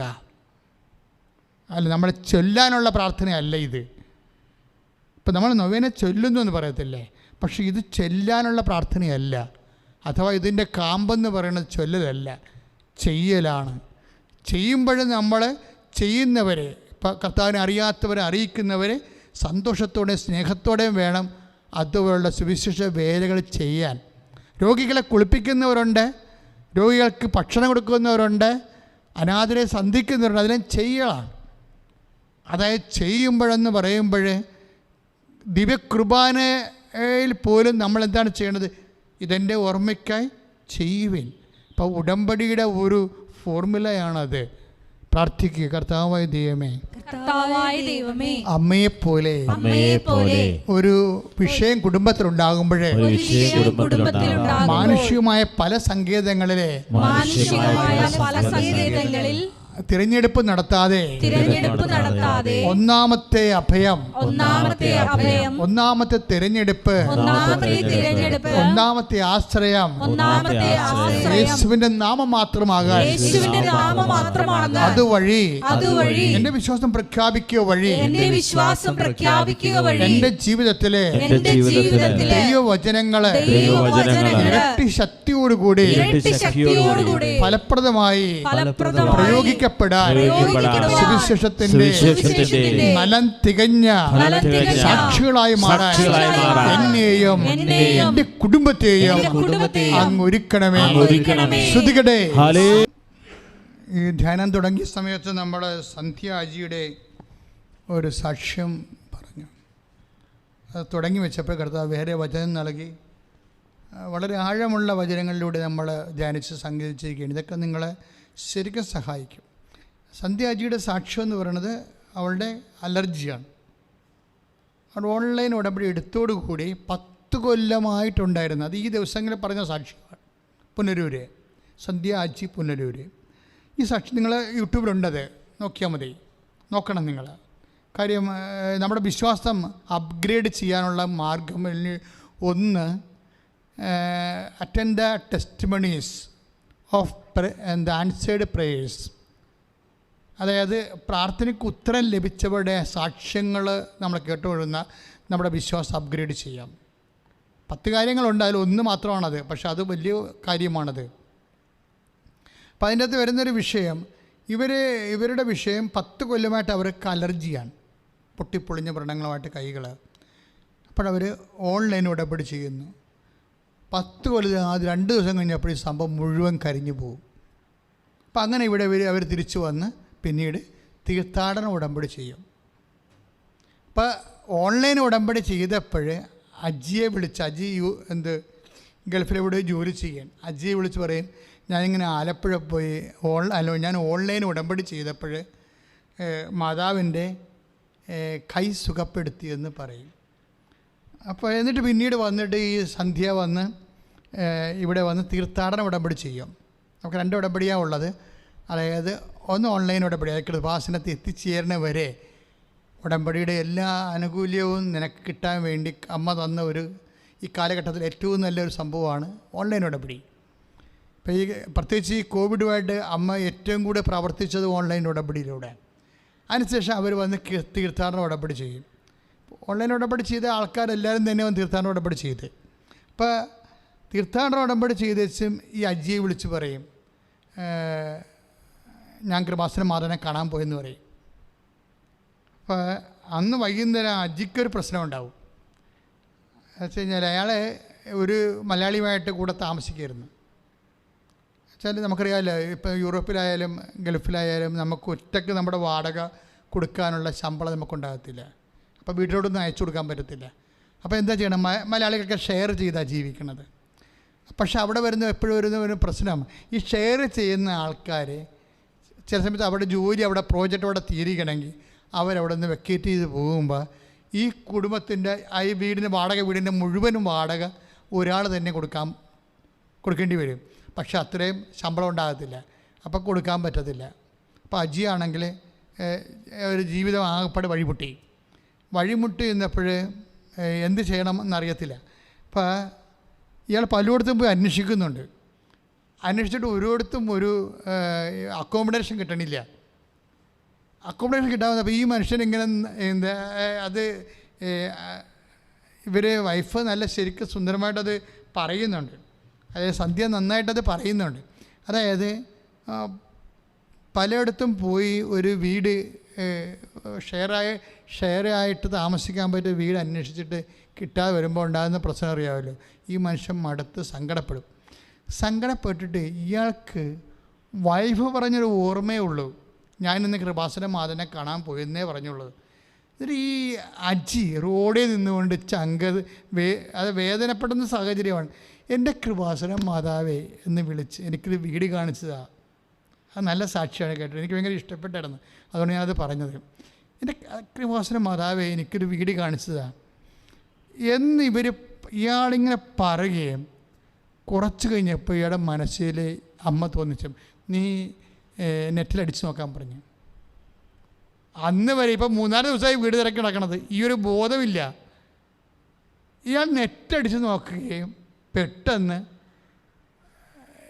ഈ വീട് ഇതുപോലെ തന്നെ അക്കോമഡേഷൻ ഉള്ള ആൾക്കാർ അന്വേഷിക്കുന്ന ഒരു മലയാളിയുടെ പ്രൊഫൈൽ കണ്ട് ഉടനെ വിളിച്ച് ചോദിച്ചു, ഞാനിങ്ങനെ പുറത്തായി നിൽക്കുകയാണ്, നിങ്ങൾക്ക് ഷെയറിങ് ചെയ്യാൻ താല്പര്യമുണ്ടെന്ന് പറഞ്ഞ് നിങ്ങൾ നെറ്റിലിട്ടുണ്ടായിരുന്നല്ലോ, അപ്പോൾ എനിക്ക് നിങ്ങളെ കാണാൻ താല്പര്യമുണ്ട്. അവർ അന്ന് തന്നെ ഇവരെ അക്സെപ്റ്റ് ചെയ്ത് ഒരുമിച്ച് താമസിച്ചു. അപ്പോൾ 2 കുടുംബം കൂടി ഒരുമിച്ച് താമസിക്കും. അപ്പോൾ ഇതെന്ന് വെച്ച് കഴിഞ്ഞാൽ ഞാൻ പറഞ്ഞതിൻ്റെ കാരണം ഇതിനൊക്കെ എല്ലാം ഒരു വചനമുണ്ട് സഹോദരങ്ങളെ. അതായത് നമ്മുടെ ജീവിതത്തിൽ നടക്കുന്ന എല്ലാത്തിനും വാഗ്ദാനമുണ്ട്. ഇപ്പോൾ ഞാൻ എപ്പോഴും പറയാറുണ്ട്, ഉടമ്പടിയിൽ എന്താ സംഭവിക്കണത്, വാഗ്ദാനത്തിന് എല്ലാ വാക്കിൻ്റെ അകത്തും ദാനമുണ്ട് ദൈവത്തിൻ്റെ, അല്ലേ? എല്ലാ വാക്കിലും ദൈവത്തിൻ്റെ ദാനമുണ്ട്.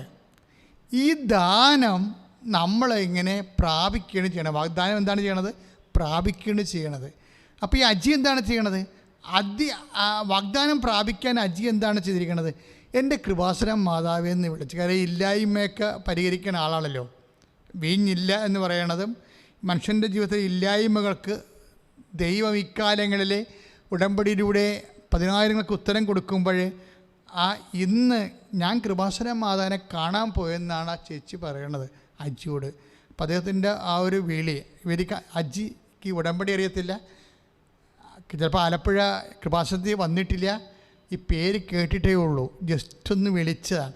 ഞാനത് പ്രാർത്ഥിച്ചപ്പോൾ എനിക്ക് കിട്ടിയ വചനം 10:20 യെശയ്യായുടെ ഒരു വചനമുണ്ട്. അതാണ് ഞാൻ പറഞ്ഞത്, എല്ലാ വാഗ്ദാനങ്ങൾക്കും, ഇപ്പം നിനക്ക് കിട്ടാൻ പോകുന്ന എല്ലാ വാഗ്ദാനങ്ങൾക്കും കറസ്പോണ്ടിങ് വേർഡ് ഓഫ് ഗോഡ് ഉണ്ട്. കണ്ടില്ലേ എനിക്ക് 10:20 റോമ 10:20 യെശയ്യാ ധൈര്യപൂർവ്വം പറയുന്നു. എന്താ പറയുന്നത്? ഏറ്റു പറഞ്ഞേ, എന്നെ തേടാത്തവർ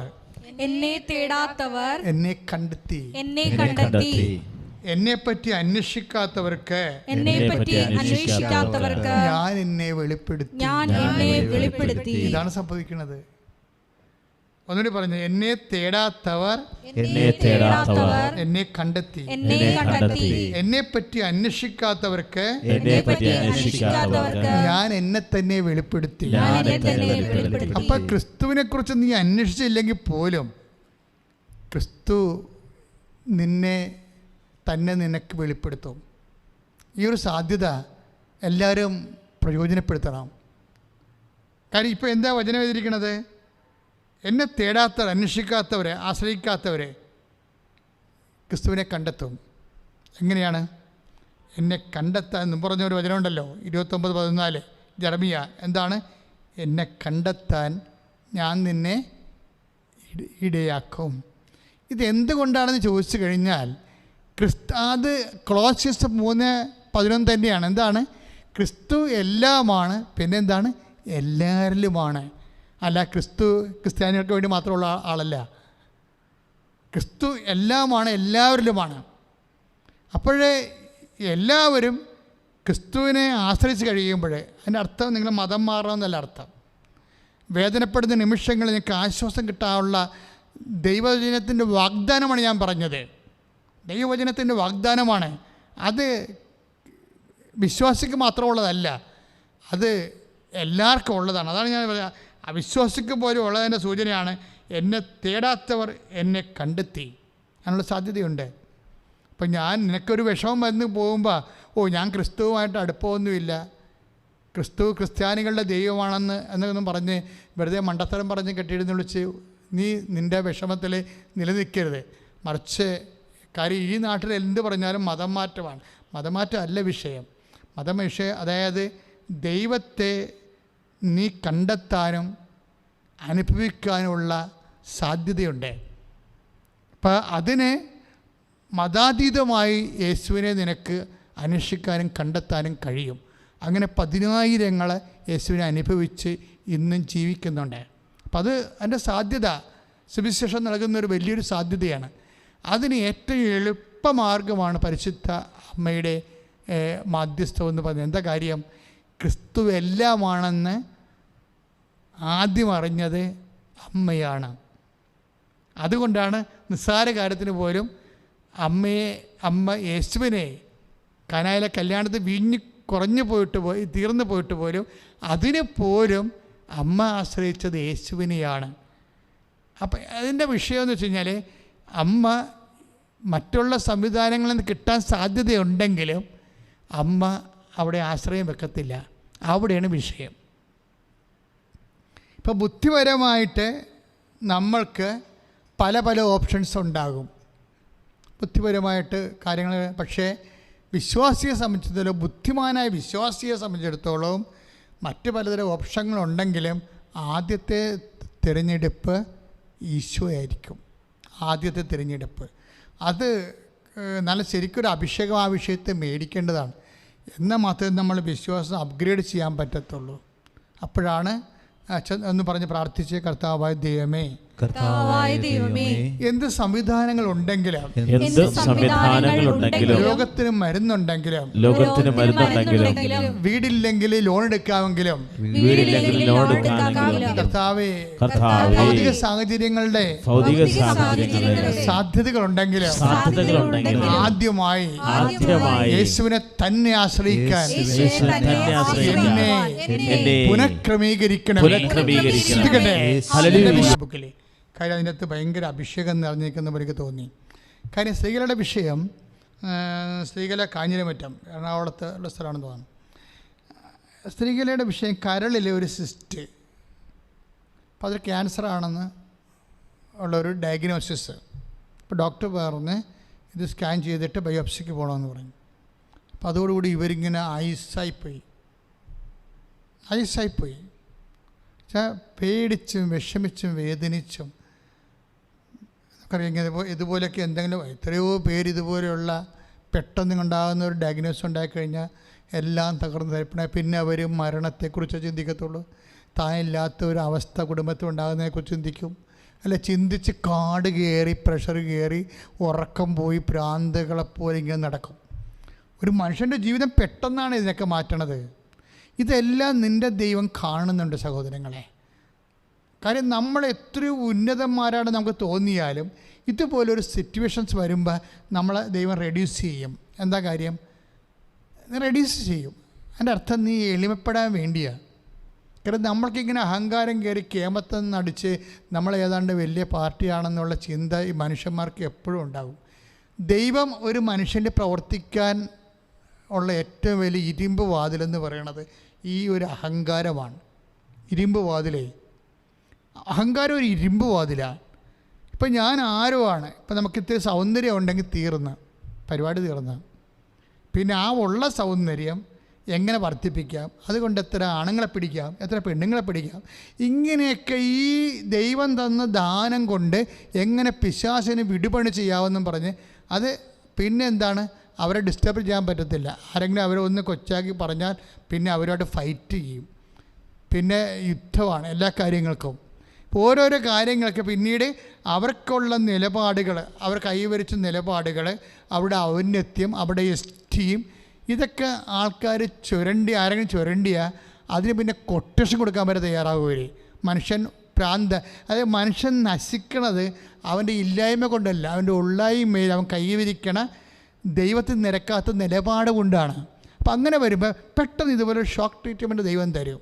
എല്ലാവർക്കും ഒന്നും കൊടുക്കത്തില്ല. ദൈവത്തിന് വേണമെന്ന് തോന്നുന്ന ആൾക്കാരെ കൊടുക്കത്തുള്ളൂ. സത്യമായിട്ട് അങ്ങനെയുള്ളൂ.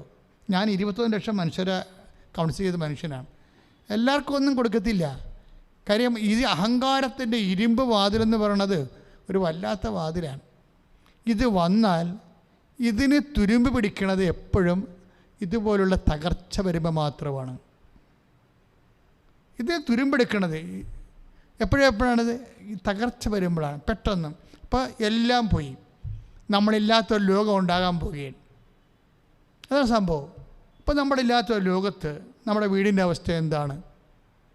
ഇപ്പം ഞാൻ ചില സമയത്തൊക്കെ ചില വീടൊക്കെ വിചരിക്കാൻ ചെല്ലുമ്പോൾ ഞാൻ ചോദിക്കും ഇത് ആരാണെന്നൊക്കെ ചോദിക്കും. എന്ന് വെച്ച് കഴിഞ്ഞാൽ ഈ ഇരട്ടവാലിനൊക്കെ കയറിയിട്ടേ ഒരു കണ്ണൊക്കെ വെച്ച് ഈ അർത്തിങ്കപ്പള്ളിയിൽ നേർച്ചക്കാരിരിക്കണ പോലെയൊക്കെ ആൾക്കാരിരിക്കുക. അപ്പോൾ പറഞ്ഞത് അപ്പാപ്പനാണ്.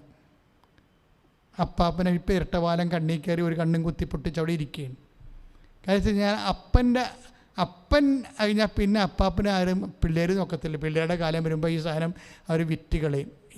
ഈ അപ്പാപ്പനുണ്ടാക്കിയതായിരിക്കുമേ.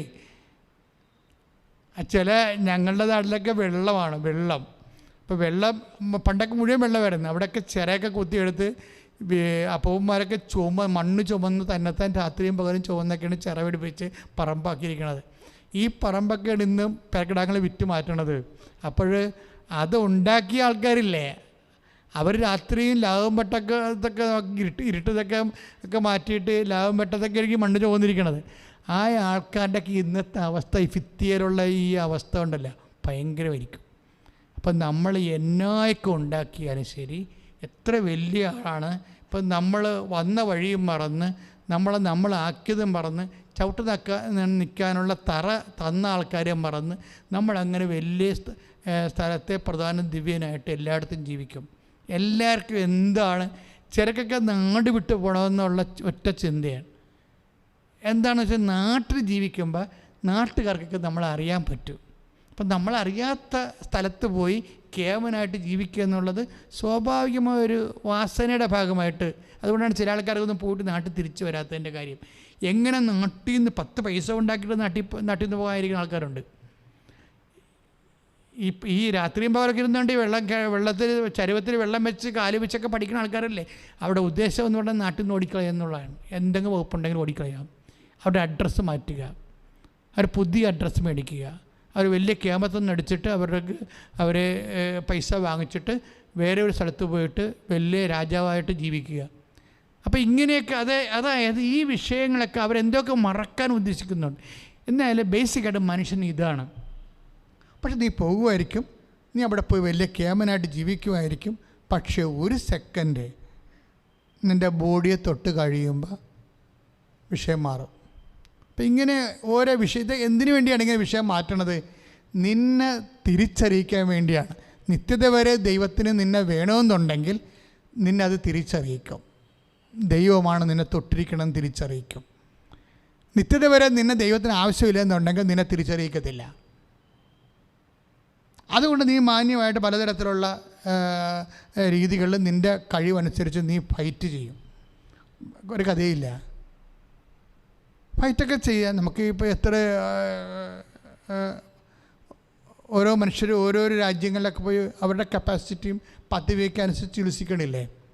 അപ്പം അങ്ങനെ എത്രയോ പേര് ഒക്കെ ചികിത്സിച്ച് MGRനെപ്പോലെയൊക്കെയുള്ള ചികിത്സിച്ചൊക്കെ വന്നില്ല. പിന്നെ ഇപ്പോൾ MGR ഒന്നും ഇല്ലല്ലോ. അവർ കാലും അങ്ങോട്ട് പോവുകയാണ്. ആരും ഓർക്കാറ് കൂടിയില്ല. അതിനുവേണ്ടി അങ്ങർക്ക് വേണ്ടി മരിക്കാനൊക്കെ ആൾക്കാർ പണ്ട് തയ്യാറായിരുന്നു. ആ തലമുറയും മരിച്ചുപോയി, ഒന്നുമില്ല അവസാനം. അപ്പോൾ എപ്പോഴും നമ്മൾ ചിന്തിക്കണം, അതായത് ദൈവത്തെ മാറ്റി നിർത്തിക്കൊണ്ട് ഇപ്പോൾ നമ്മൾ അഭിനയിക്കുന്ന കേമത്വങ്ങളൊക്കെ വെറും ഒരു കടലാസ് പുലി പോലെയാണുള്ള അവസ്ഥയാണ്. ഞാൻ ഇതിങ്ങനെ പറഞ്ഞതെന്ന് വെച്ച് കഴിഞ്ഞാൽ, ഈ വചനം ആർക്കെങ്കിലും ദൈവം ഉദ്ദേശിക്കുന്നുണ്ടാകും. നിങ്ങൾ എളിമപ്പെട്ട് കർത്താവിലേക്ക് തിരിച്ചു വരാൻ വേണ്ടി കർത്താവ് ഉദ്ദേശിക്കുന്നുണ്ടാവും. എല്ലാവരും തിരിച്ച് വരത്തില്ല. കാരണം ദൈവം ഉദ്ദേശിക്കുന്നവർ, ദൈവം ഇങ്ങനെ അടയാളപ്പെടുത്തണമെന്ന് ബൈബിളിൽ പറഞ്ഞിട്ടില്ലേ, പഴയ നിയമത്തിലുണ്ട്. അടയാളം ഇട്ടിരിക്കുന്നവരുണ്ട്, നിത്യതയ്ക്ക് വേണ്ടി അടയാളം ഇട്ടിരിക്കുന്നവരുണ്ട്. നിത്യതയ്ക്ക് വേണ്ടി ദൈവം അടയാളം ഇട്ട് കഴിഞ്ഞാൽ അവിടെ നെറ്റിയിൽ അടയാളം ഇട്ടിട്ടുണ്ട്.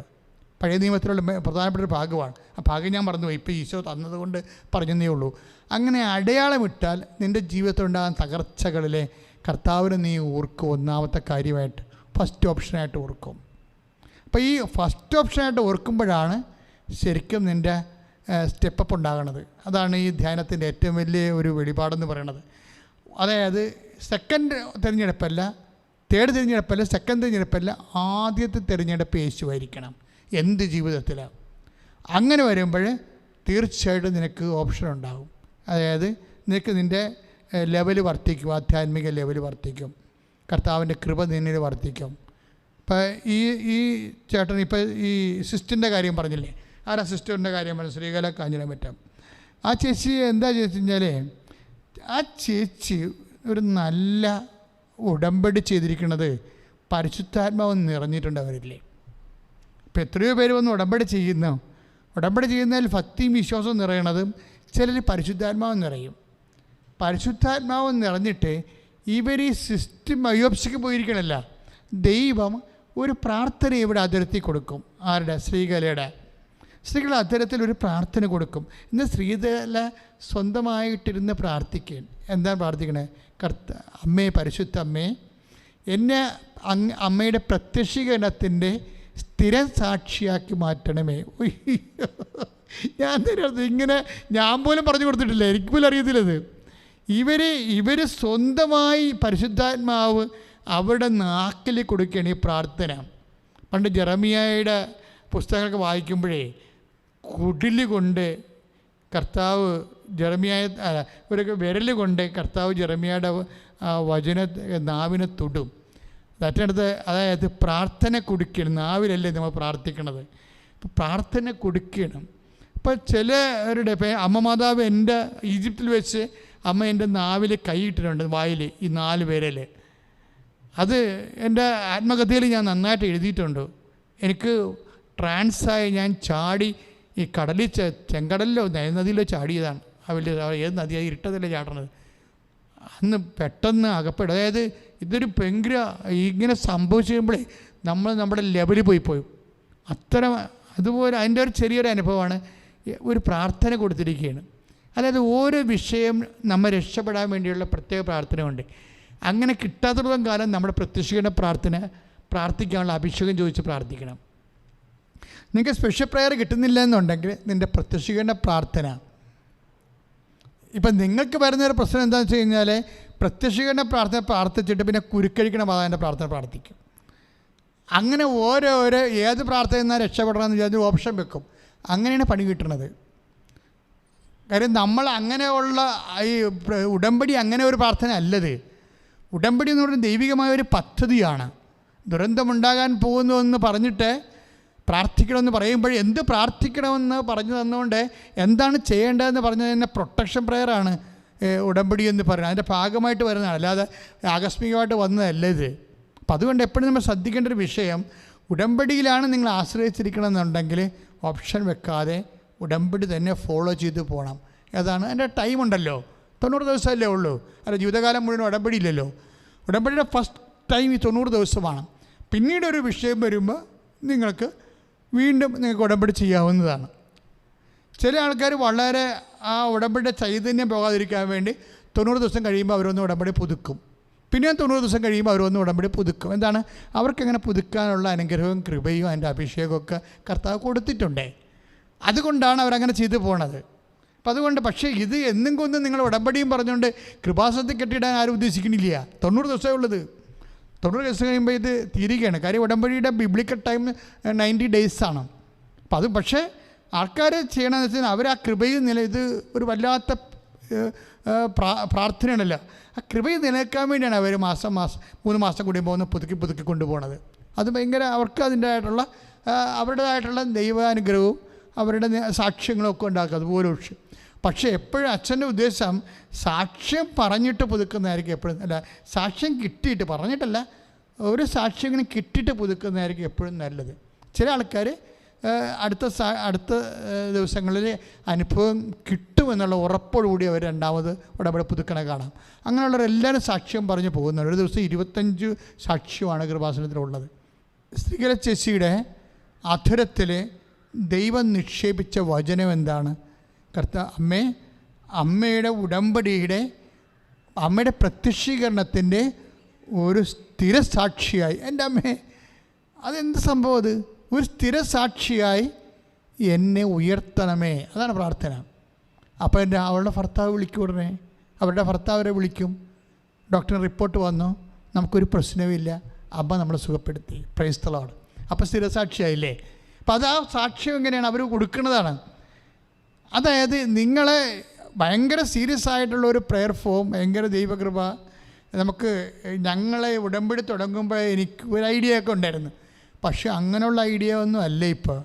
ഇതിനേക്കാളുപരി നമ്മൾ ചിന്തിക്കാത്ത എല്ലാ മേഖലകളിലും അമ്മ മധ്യസ്ഥം വഹിക്കുന്നുണ്ട്. എന്തടിസ്ഥാനത്തിലാണ്? ക്രിസ്തു എല്ലാമാണെന്ന്. പിന്നെ എന്താണ് പറയണത്? എല്ലാവരിലുമാണ്, ക്രിസ്ത്യാനികളിൽ മാത്രമല്ല. അതാണ് ഭയങ്കര വചനമാണത്. ഇത് ആദ്യം മനസ്സിലാക്കിയത് അമ്മയാണ്. ക്രിസ്തു എല്ലാമാണ്. പിന്നെ ആരാണ്? എല്ലാവരിലുമാണ്. അമ്മ ഈ കാനായിലെ കല്യാണത്തിൽ ഈ അനുഗ്രഹം നടത്തുമ്പോൾ അന്ന് ക്രിസ്ത്യാനികൾ അവിടെ ഇല്ലല്ലോ. അവിടെ ഇല്ല. അന്ത്യോക്യയിൽ വെച്ചില്ല ക്രിസ്ത്യാനികൾ ഉണ്ടാകണത്. എത്രയോ വർഷം കഴിഞ്ഞ് അവിടെ യഹൂദരാണ് ഉണ്ടാകണത്. അപ്പം യഹൂദർക്കായാലും യഹൂദരല്ലാത്തവർക്കായാലും ക്രിസ്തുവാണ് അനുഗ്രഹത്തിൻ്റെ മാർഗവും ആശ്വാസത്തിൻ്റെ പേര് എന്ന് ആദ്യം തിരിച്ചറിഞ്ഞത് അമ്മയാണ്. പ്രാർത്ഥിക്കുക, അമ്മേ, പരിശുദ്ധ അമ്മേ. പ്രാർത്ഥിക്കപ്പെടാനുള്ള കാരണം സോഫിയയ്ക്ക് ജോലിയില്ല, അതാണ് ഒരു പ്രശ്നം. അവരുടെ വിസ പ്രോബ്ലം ഉണ്ടായിരുന്നു. ഒരു വിസ എക്സ്പയർ ആയിപ്പോയി. അല്ല, എന്നുവെച്ചാൽ അവർ കമ്പനി ആ വിസ കൊടുത്തില്ല. ഇൻ്റർവ്യൂവും ടെസ്റ്റും എല്ലാം കഴിഞ്ഞതാണ്. പക്ഷേ വിസ അയക്കാമെന്ന് പറഞ്ഞ് അവരെ പറഞ്ഞു വിട്ടെങ്കിലും ഒരു കൊല്ലം അവർ കാത്തിരുന്നിട്ട് അവർക്ക് വിസ കിട്ടണില്ല. അത് പോയി. അപ്പോഴേ എന്ത് ചെയ്യണമെന്നറിയാൻ പാടില്ലാതെ ഇവളിങ്ങനെ കുഴങ്ങണ ഒരു സമയമാണ്. വേറെ ഒരു വർഷം മുഴുവൻ കാത്തിരുന്ന് വെറുതെ കാത്തിരുന്നൊരു ദിവസം ഒരു വർഷം പോയി. അപ്പോഴേ ഇവരുടെ അമ്മ വന്ന് ഉടമ്പടി ചെയ്യും. അമ്മ വന്ന് ഉടമ്പടി ചെയ്യുന്നതിന് 2 കാരണങ്ങളാണ്. ഒന്ന്, ഈ സോഫിയയുടെ സിസ്റ്റർ, അവർക്ക് തൈറോയ്ഡ് രോഗവും പിന്നെ കുഞ്ഞിൻ്റെ കാര്യങ്ങളൊക്കെയാണ് അവർക്കുള്ളത്. അതിനാണ് അവർ ഉടമ്പടി ചെയ്യണത്. പിന്നെ അതിൻ്റെ അടുത്ത് സോഫിയയുടെ വിഷയം വെച്ചിട്ടുണ്ട്.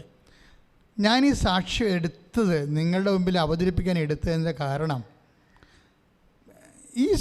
ഈ ഉടമ്പടി തലയോലപ്പുറം വീട്ടിലെ ഉടമ്പടി പ്രകാരം അവർ പ്രാർത്ഥനയൊക്കെ നടത്തുമ്പോഴും സോഫിയ സ്വന്തമായിട്ടൊന്ന് ചിന്തിക്കും. കാര്യം എന്താണ്?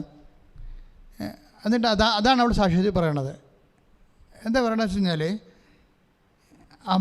അമ്മയാണ് ഉടമ്പടി എടുത്തിരിക്കുന്നത് എനിക്ക് വേണ്ടിയും ചേച്ചിക്ക് വേണ്ടിയും.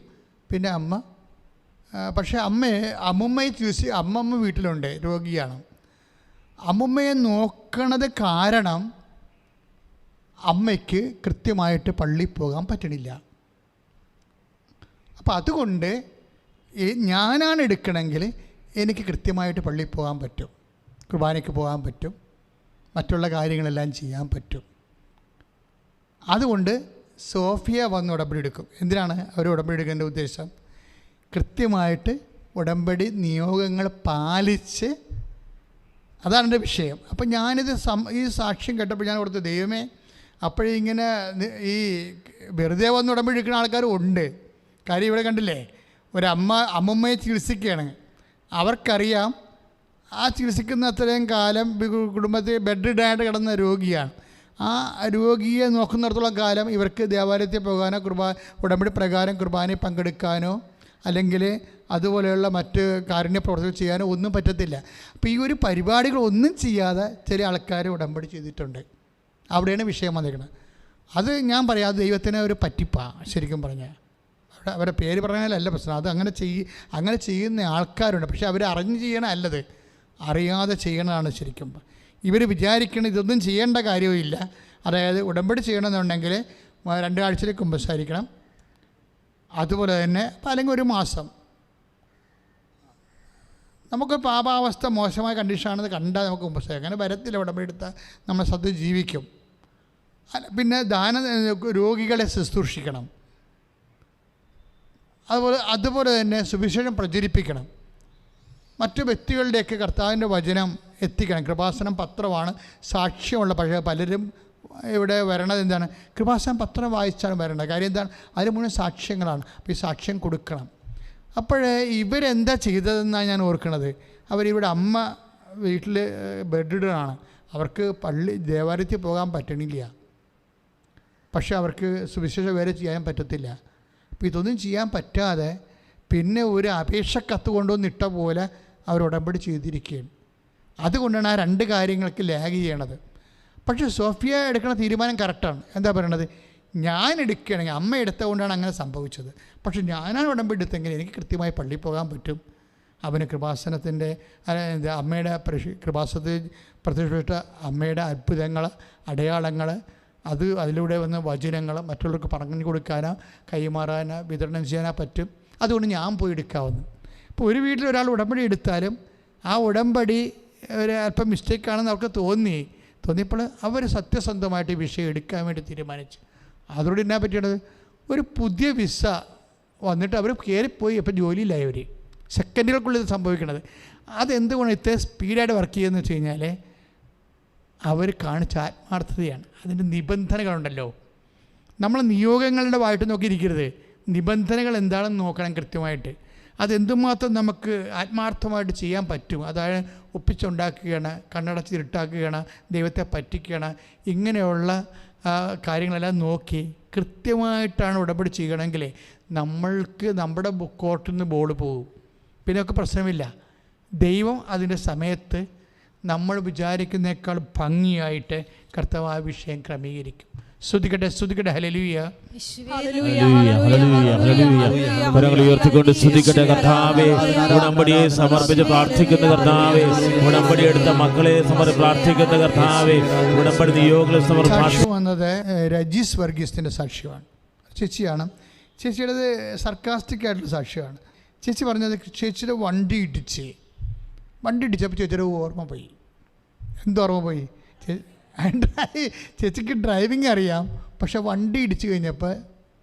വണ്ടി ഇടിച്ചു കഴിഞ്ഞപ്പോൾ ഡ്രൈവ് ചെയ്യാനുള്ള ഓർമ്മ പോയി. അത് കുറച്ച് നാൾ തിരിച്ച് വന്നു കഴിക്കും. അത് ഒന്നോ ഇല്ലെന്ന് പിന്നീട് സാക്ഷ്യം പറഞ്ഞ ആൾ റിപ്പോർട്ട് ചെയ്തിട്ടുള്ളത്. അങ്ങനെയുള്ളവർ ചോദിക്കേണ്ടതാണ് ശരിക്കും പറഞ്ഞാൽ. പക്ഷെ അവന് അതല്ല പ്രശ്നം. ഞാൻ അകത്ത് കേട്ടത് സാക്ഷ്യം അതല്ല.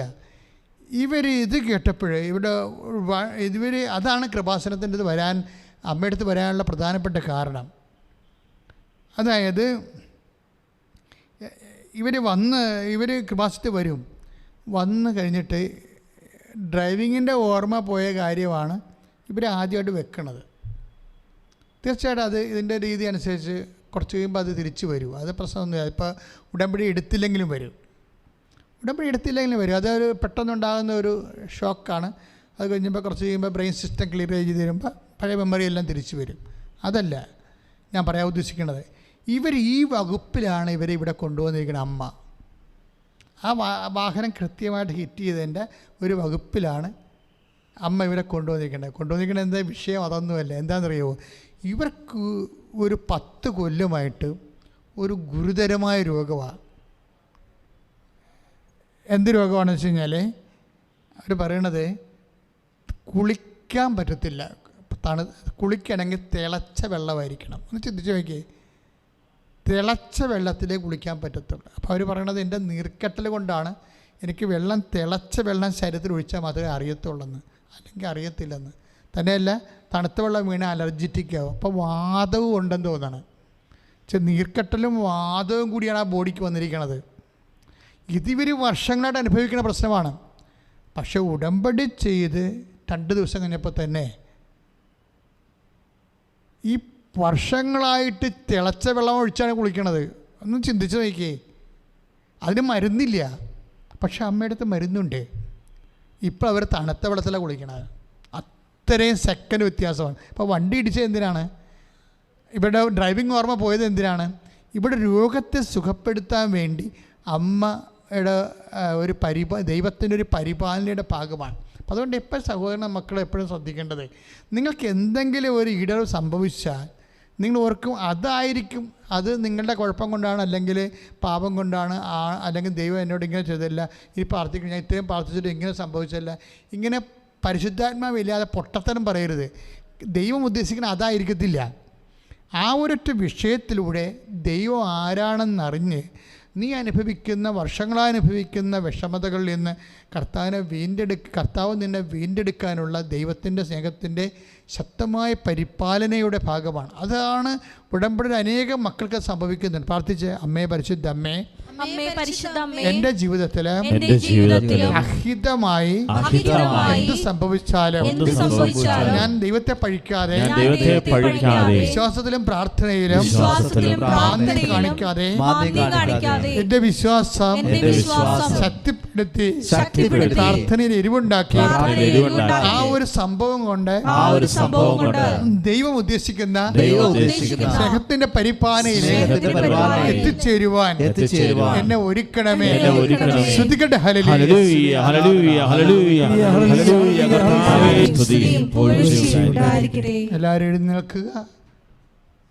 രോഗസൗഖ്യ പ്രാർത്ഥനയുടെ സമയമാണ്. അതുപോലെ തന്നെ ജീവിത ദുരിതങ്ങൾക്കും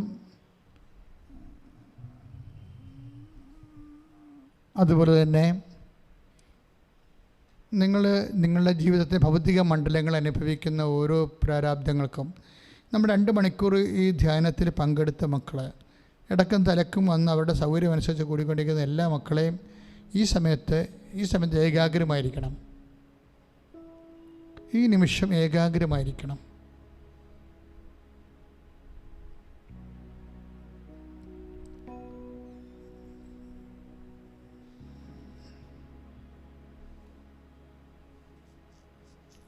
കർത്താവേ, അങ്ങയുടെ മക്കളെ ഞാൻ ഈ സമയത്ത് ഓൺലൈനായി ഈ ധ്യാനത്തിൽ പങ്കെടുക്കുന്നവർ എന്ന് ഈ ധ്യാനത്തിലേക്ക് കയറി വന്നാലും, എന്നവർ യൂട്യൂബിലോട്ടോ ഫേസ്ബുക്കിലോട്ടോ കയറി ഈ ധ്യാനം അറ്റൻഡ് ചെയ്താലും, അപ്പോഴൊക്കെ അവരനുഭവിച്ചുകൊണ്ടിരിക്കുന്ന പ്രയാസങ്ങൾക്കെല്ലാം ഈ ആരാധന ഒരു തത്സമയ അനുഗ്രഹമായി മാറ്റാൻ അമ്മേ, പരിശുദ്ധമ്മേ, ഞങ്ങളെ പ്രത്യേകിച്ച് അനുഗ്രഹിക്കണമെന്ന് പ്രാർത്ഥിക്കുന്നു.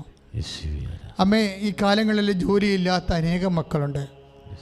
ഉള്ള ജോലി കൊണ്ട് കുടുംബത്തിൻ്റെ ഒരു ചെലവ് നടക്കാൻ പറ്റാതെ പരസ്പരം വൈരാഗ്യവും, ഓരോരുത്തരുടെ വീട്ടിൽ തന്നെ മക്കളാണെങ്കിൽ ഓരോരുത്തരുടെ കാര്യങ്ങൾ നടന്ന് ചിലരുടെ കാര്യം നടന്നില്ല, അങ്ങനെയൊക്കെ വരുമ്പോൾ മാതാപിതാക്കന്മാരോട് എതിർത്ത് നിൽക്കുകയും മാതാപിതാക്കന്മാരെ ആശ്രയം വിട്ട് വേറെ അപ്പൻ്റെ സ്ഥാനത്ത് വേറെ ആൾക്കാരിൽ നിന്ന് സഹായം മേടിക്കുകയും അതിൻ്റെ പേരിൽ മാനസികമായിട്ട് മാതാപിതാക്കന്മാരെ പീഡിപ്പിക്കുകയും ചെയ്യുന്ന പൈശാചികമായ നിലപാടുള്ളവരൊക്കെ കുടുംബത്തെ ശരിക്കും വേദനിപ്പിക്കുന്നുണ്ട്. കർത്താവേ, അവരെല്ലാം നീ അവർ സാന്ത്വനപ്പെടുത്താൻ പ്രാർത്ഥിക്കുന്നു. അവർക്കെല്ലാം കർത്താവേ സത്യം മനസ്സിലാക്കി കൊടുക്കാൻ ഇടയാക്കണമേ. കുടുംബത്തിൻ്റെ വിഷമസന്ധികളിൽ കർത്താവേ തങ്ങളെക്കൊണ്ട് പരിഹരിക്കാൻ പറ്റുന്ന രീതിയിൽ കർത്താവെ പരിഹരിച്ച്, ചില പറയും എൻ്റെ കാര്യങ്ങൾ നടത്തിയില്ല, അപ്പോൾ എനിക്ക് ജോലി വീടൊക്കെ കിട്ടിക്കഴിഞ്ഞാൽ തീർച്ചയായിട്ടും അതിൻ്റെ വൈരാഗ്യം ഞാൻ പക തീർത്തു. അപ്പം മാതാപിതാക്കന്മാരോട് പക തീർക്കാൻ പോകുന്ന മക്കളുണ്ട്. അവർ രക്ഷപ്പെട്ട് കഴിഞ്ഞാൽ മാതാപിതാക്കന്മാരോട് അവരുടെ വൈരാഗ്യം തീർത്ത് വാശി തീർക്കാൻ പോകുന്ന പൈശാചിക സ്വഭാവമുള്ള മക്കളെ അമ്മ കാണിച്ചു തരുന്നുണ്ട്. ഇത് ഭയങ്കര ഗുരുതരമായ വിഷയമാണ്. അങ്ങനെ ഏതെങ്കിലും മാതാപിതാക്കന്മാരോട് തങ്ങളുടെ സഹായങ്ങൾ കൃത്യസമയത്ത് മക്കൾക്ക് കിട്ടിയില്ല എന്ന് വിചാരിച്ചുകൊണ്ട് ആ മക്കൾ അവർക്കൊരു വിലയും നിലയും പൈസയൊക്കെ കിട്ടുന്ന കാലത്ത് മാതാപിതാക്കന്മാരെ മാനസികമായിട്ട് പീഡിപ്പിക്കാൻ ഉദ്ദേശിച്ചിട്ടുണ്ടെങ്കിൽ ഉപ്പിരിക്കുന്ന കുടം പോലെ നിൻ്റെ മക്കൾ നിന്നെ ഉടച്ചു കളയുന്ന കർത്താവ് ചെയ്യുന്നു. നീ ശ്രദ്ധിക്കണം. നീ വേഷം കാണിക്കരുത്. കർത്താവിനത് നിരക്കാത്ത ഒരു കാര്യം നീ ചെയ്യരുത്. കാര്യം അതായത് നമ്മളെ മാതാപിതാക്കന്മാർ ചില സമയത്ത് എല്ലാവരെയും എല്ലാ കാര്യവും ഒപ്പിച്ച് നാട്ടുകാരെ, അയൽവാസികളെയും ബന്ധുക്കളെ എല്ലാം ഒപ്പിച്ചൊക്കെ വരുമ്പോൾ ചില സമയത്ത് ചിലതൊക്കെ കിട്ടാതെ വരികയും ഇല്ലായ്മ വരികയും ചെയ്യുമ്പോൾ സ്നേഹത്തോടെ അത് ഉൾക്കൊള്ളുകയും മനസ്സിലാക്കുകയും അവരോട് അവരുടെ മനസ്സിനോട് ചേർന്നതാണ് നമ്മൾ നിൽക്കേണ്ടത്. കർത്താവ് കുടുംബങ്ങളിലെല്ലാം ഇതുപോലെയുള്ള അങ്കലാപ്പുകൾ ഉണ്ടെങ്കിൽ കർത്താവ് അവരെ അങ്ങ് വിശുദ്ധമായ വലത് കർത്താവ് സ്പർശിക്കണമെന്ന് പ്രാർത്ഥിക്കുന്നു. കർത്താവ് കുടുംബത്തിൽ പരസ്പരം മിണ്ടാത്തവർ, ധാരണയില്ലാത്തവർ, പരസ്പരം വേണ്ടിയിട്ട് വർഷങ്ങളായിട്ടുള്ളവർ, നിസ്സാര ഭൗതികമായ കാര്യങ്ങളുടെ ഏറ്റക്കുറച്ചിൽ കാരണം അങ്ങോട്ടും ഇങ്ങോട്ടും ദൈവത്തെ മറന്ന് ജീവിക്കുന്നവർ, അമ്മേ പരിശുദ്ധമ്മേ, ആ കുടുംബങ്ങളെല്ലാം അമ്മയെ കേൾപ്പിക്കുന്നു. ആ കുടുംബങ്ങളിലെല്ലാം കർത്താവേ നിൻ്റെ വിശുദ്ധമായ വലതുകരം നീട്ടണമെന്ന് പ്രാർത്ഥിക്കുന്നു. കർത്താവേ, എത്ര ഉപദേശിച്ചിട്ടും പറഞ്ഞിട്ടും കാര്യമില്ലാത്ത രീതിയിൽ മാതാപിതാക്കന്മാർ പറയണം കേൾക്കാതെ, കുടുംബത്തിലുള്ളവർ അനുസരിക്കാതെ, കുടുംബത്തിൽ കർത്താവേ അവിടെ ജീവിച്ചാണെന്ന് പോലും ഒന്നും അറിയാതെ കർത്താവ് ലോകത്തിലുള്ള ഓരോ കാര്യങ്ങൾ ഇടപെട്ടുകയും കുടുംബത്തിൻ്റെ കാര്യങ്ങളെ അവഗണിക്കുകയും ചെയ്ത് കർത്താവ് അനേക ആയിരങ്ങൾ പല സ്ഥലങ്ങളിലൊക്കെ ജീവിക്കുന്നവർ കർത്താവെ എല്ലാ തരത്തിലും മാതാപിതാക്കന്മാരെ കടത്തിലാക്കിയിട്ട് കർത്താവെ, കുടുംബങ്ങളെ സഹോദരങ്ങളെ കടത്തിലാക്കിയിട്ട് കർത്താവെ വളരെ രീതിയിൽ കർത്താവെ മാനുഷികമല്ലാത്ത തീരുമാനം എടുത്ത് ദൈവത്തെ മറന്ന് ദൈവത്തെ പ്രകോപിപ്പിച്ച് ജീവിക്കുന്ന പൈശാചികമായ മാനസിക കുടുംബ ജീവിത സാഹചര്യങ്ങളിൽ പരിശുദ്ധാത്മാവ് പ്രവർത്തിക്കട്ടെ. ഈശോയുടെ അമ്മ മധ്യസ്ഥം വഹിക്കട്ടെ. യേശുവിന്റെ നാമത്തിൽ എല്ലാ സർവ്വബന്ധനങ്ങളും ഈ നിമിഷം അഴിഞ്ഞു മാറട്ടെ.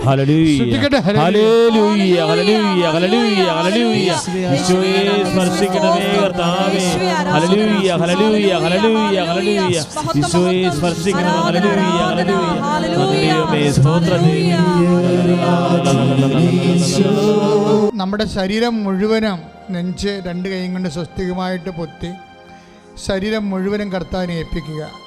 കർത്താവിൻ്റെ അഭിഷിക്തൻ കർത്താവിൻ്റെ തിരുമുറിവിൽ ആശ്രയിച്ചുകൊണ്ട് ഈശോയുടെ അമ്മയുടെ മധ്യസ്ഥതയിൽ കൃപാസ്ഥാനത്താറെ ജീവനോടെ പ്രത്യക്ഷപ്പെട്ട അമ്മയുടെ മധ്യസ്ഥതയിൽ ഈ ധ്യാനത്തിൽ പങ്കെടുക്കുന്ന എല്ലാ മക്കൾക്ക് വേണ്ടി പ്രാർത്ഥിക്കാൻ പോവുകയാണ്. കർത്താവ് ഗർഭിണികളെ സംബന്ധിച്ച് പ്രാർത്ഥിക്കുന്നു. ഈശോ അവരാരെങ്കിലും പലതരത്തിലുള്ള ബ്ലീഡിങ് ഉണ്ടെങ്കിൽ അവരുടെ അടിവയറിനെ അങ്ങ് സ്പർശിക്കണമേ എന്ന് പ്രാർത്ഥിക്കുന്നു കർത്താവ്. സാമ്പത്തികമായ കടങ്ങളിലെ വേദനിക്കുന്നവരെ സമർപ്പിച്ചുകൊണ്ട് പ്രാർത്ഥിക്കുന്നു കർത്താവ്.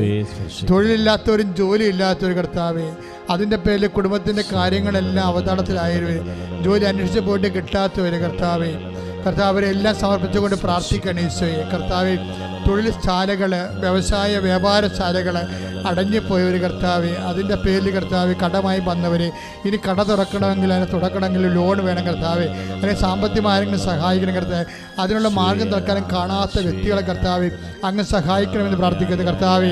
മനുഷ്യന്മാർ കൈയൊഴിഞ്ഞവർ കർത്താവ്, അങ്ങ് തന്നെ അവരെ ഏറ്റെടുക്കണം പ്രാർത്ഥിക്കും. വിവാഹം ഒത്തുവരാത്തവർ, മക്കളില്ലാത്തവർ കർത്താവ്, അന്യ നാടുകളിൽ ജോലിയില്ലാതെ വിഷമിക്കുന്നവർ കർത്താവ്, അന്യനാട് ജോലി ചെയ്തിട്ട് കർത്താവ് ആവശ്യമായ ശമ്പളം കിട്ടാതെ കുടുംബത്തിലെ കടങ്ങൾ പരിഹരിക്കാൻ പറ്റാതിരിക്കുന്ന കർത്താവ്, കുടുംബജീവിതം നയിക്കാത്തവർ കർത്താവ്, പലതരത്തിൽ കർത്താവ് ജീവിത പങ്കാളിയെ കിട്ടാത്തവർ, ആണിനും പെണ്ണിനും കർത്താവ് ജീവിത പങ്കാളിയെ കിട്ടാത്തവർ, കിട്ടാത്ത സാഹചര്യമുണ്ട് ഈശോ. അതിൻ്റെ പേരിൽ കർത്താവ് സഹിക്കാനാവാത്ത മാനസിക വിഷമം അനുഭവിക്കുന്നുണ്ട്. അവരെല്ലാം ഈ ആരാധന ഓർക്കുന്ന കർത്താവ്. ഒരു കാരണവശാലും കർത്താവ് 25 വയസ്സിന് മുകളിലുള്ളവർ, ഒരു മനുഷ്യരെ കർത്താവ് അങ്ങ് ഈ ആരാധന പങ്കെടുക്കുന്നവർ, വിവാഹം കഴിക്കാൻ ആഗ്രഹിക്കുന്ന ആർക്കും കർത്താവ് വിവാഹം കഴിക്കാൻ ഇടയാക്കാത്ത കർത്താവ്, സാഹചര്യം ഉണ്ടാവാതെ അവരെല്ലാവർക്കും ജീവിത പങ്കാളിയെ നൽകി അവരെ അനുഗ്രഹിക്കണമേ. മക്കളില്ലാത്തവർക്ക് മക്കൾ നൽകി അനുഗ്രഹിക്കണമേ. വീടില്ലാത്തവർക്ക് വീട് നൽകി അനുഗ്രഹിക്കണമേ. എൻ്റെ കർത്താവിന് ഉന്നതമായ നാമത്തിൽ കർത്താവ് എഴുതാനോ വായിക്കാനോ പാടാനോ കർത്താവ് സാധിക്കാതിരിക്കുന്നവർ കർത്താവ്, പരീക്ഷയിൽ തോറ്റുപോയൊരു കർത്താവ്, ജോലി അന്വേഷിക്കുന്നവർ, ജോലിയെ തേടുന്നവർ കർത്താവ്, അവരെല്ലാം സമർപ്പിച്ച് പ്രാർത്ഥിക്കുന്ന കർത്താവ്. ടെസ്റ്റ് ഇൻ്റർവ്യൂവിന് വേണ്ടി പോകുന്നവർ, എന്ത് ജോലിക്ക് പോകണം, ആരുടെ കൂടെ പോകണം, ഒറ്റയ്ക്ക് പോകണം, ഭർത്താവിൻ്റെ കൂടെ പോകണം, ഭാര്യയുടെ കൂടെ പോകണം, ഒരുമിച്ച് പോകണം, അതേസമയം സെപ്പറേറ്റായിട്ട് പോകണം, എന്ത് ചെയ്യണമെന്ന് അറിയാൻ പാടില്ല കുഴക്കുന്ന ഓരോ മക്കളെയും കർത്താവ് ഇപ്പം തീരുമാനം എടുക്കാൻ കർത്താവ് അവരെ അനുഗ്രഹിക്കണം പ്രാർത്ഥിക്കുന്നു എൻ്റെ കർത്താവിൻ്റെ ഉന്നതമായ നാമത്തിൽ.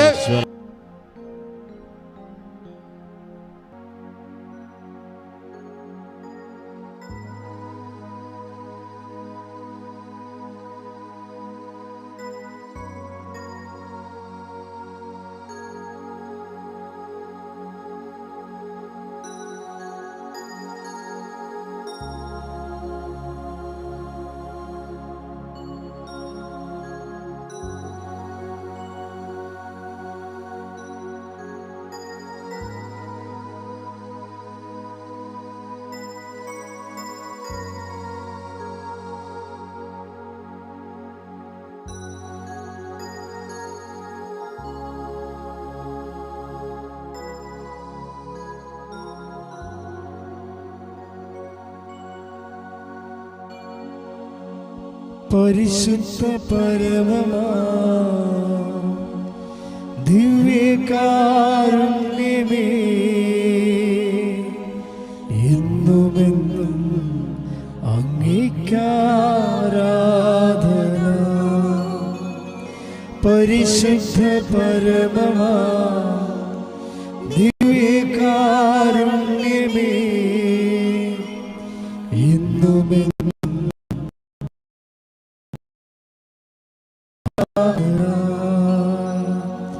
പരിശുദ്ധ പരമമാ ദിവ്യകാരുണ്യമേ, എന്നുമെന്നും അങ്ങേക്കാരാധന.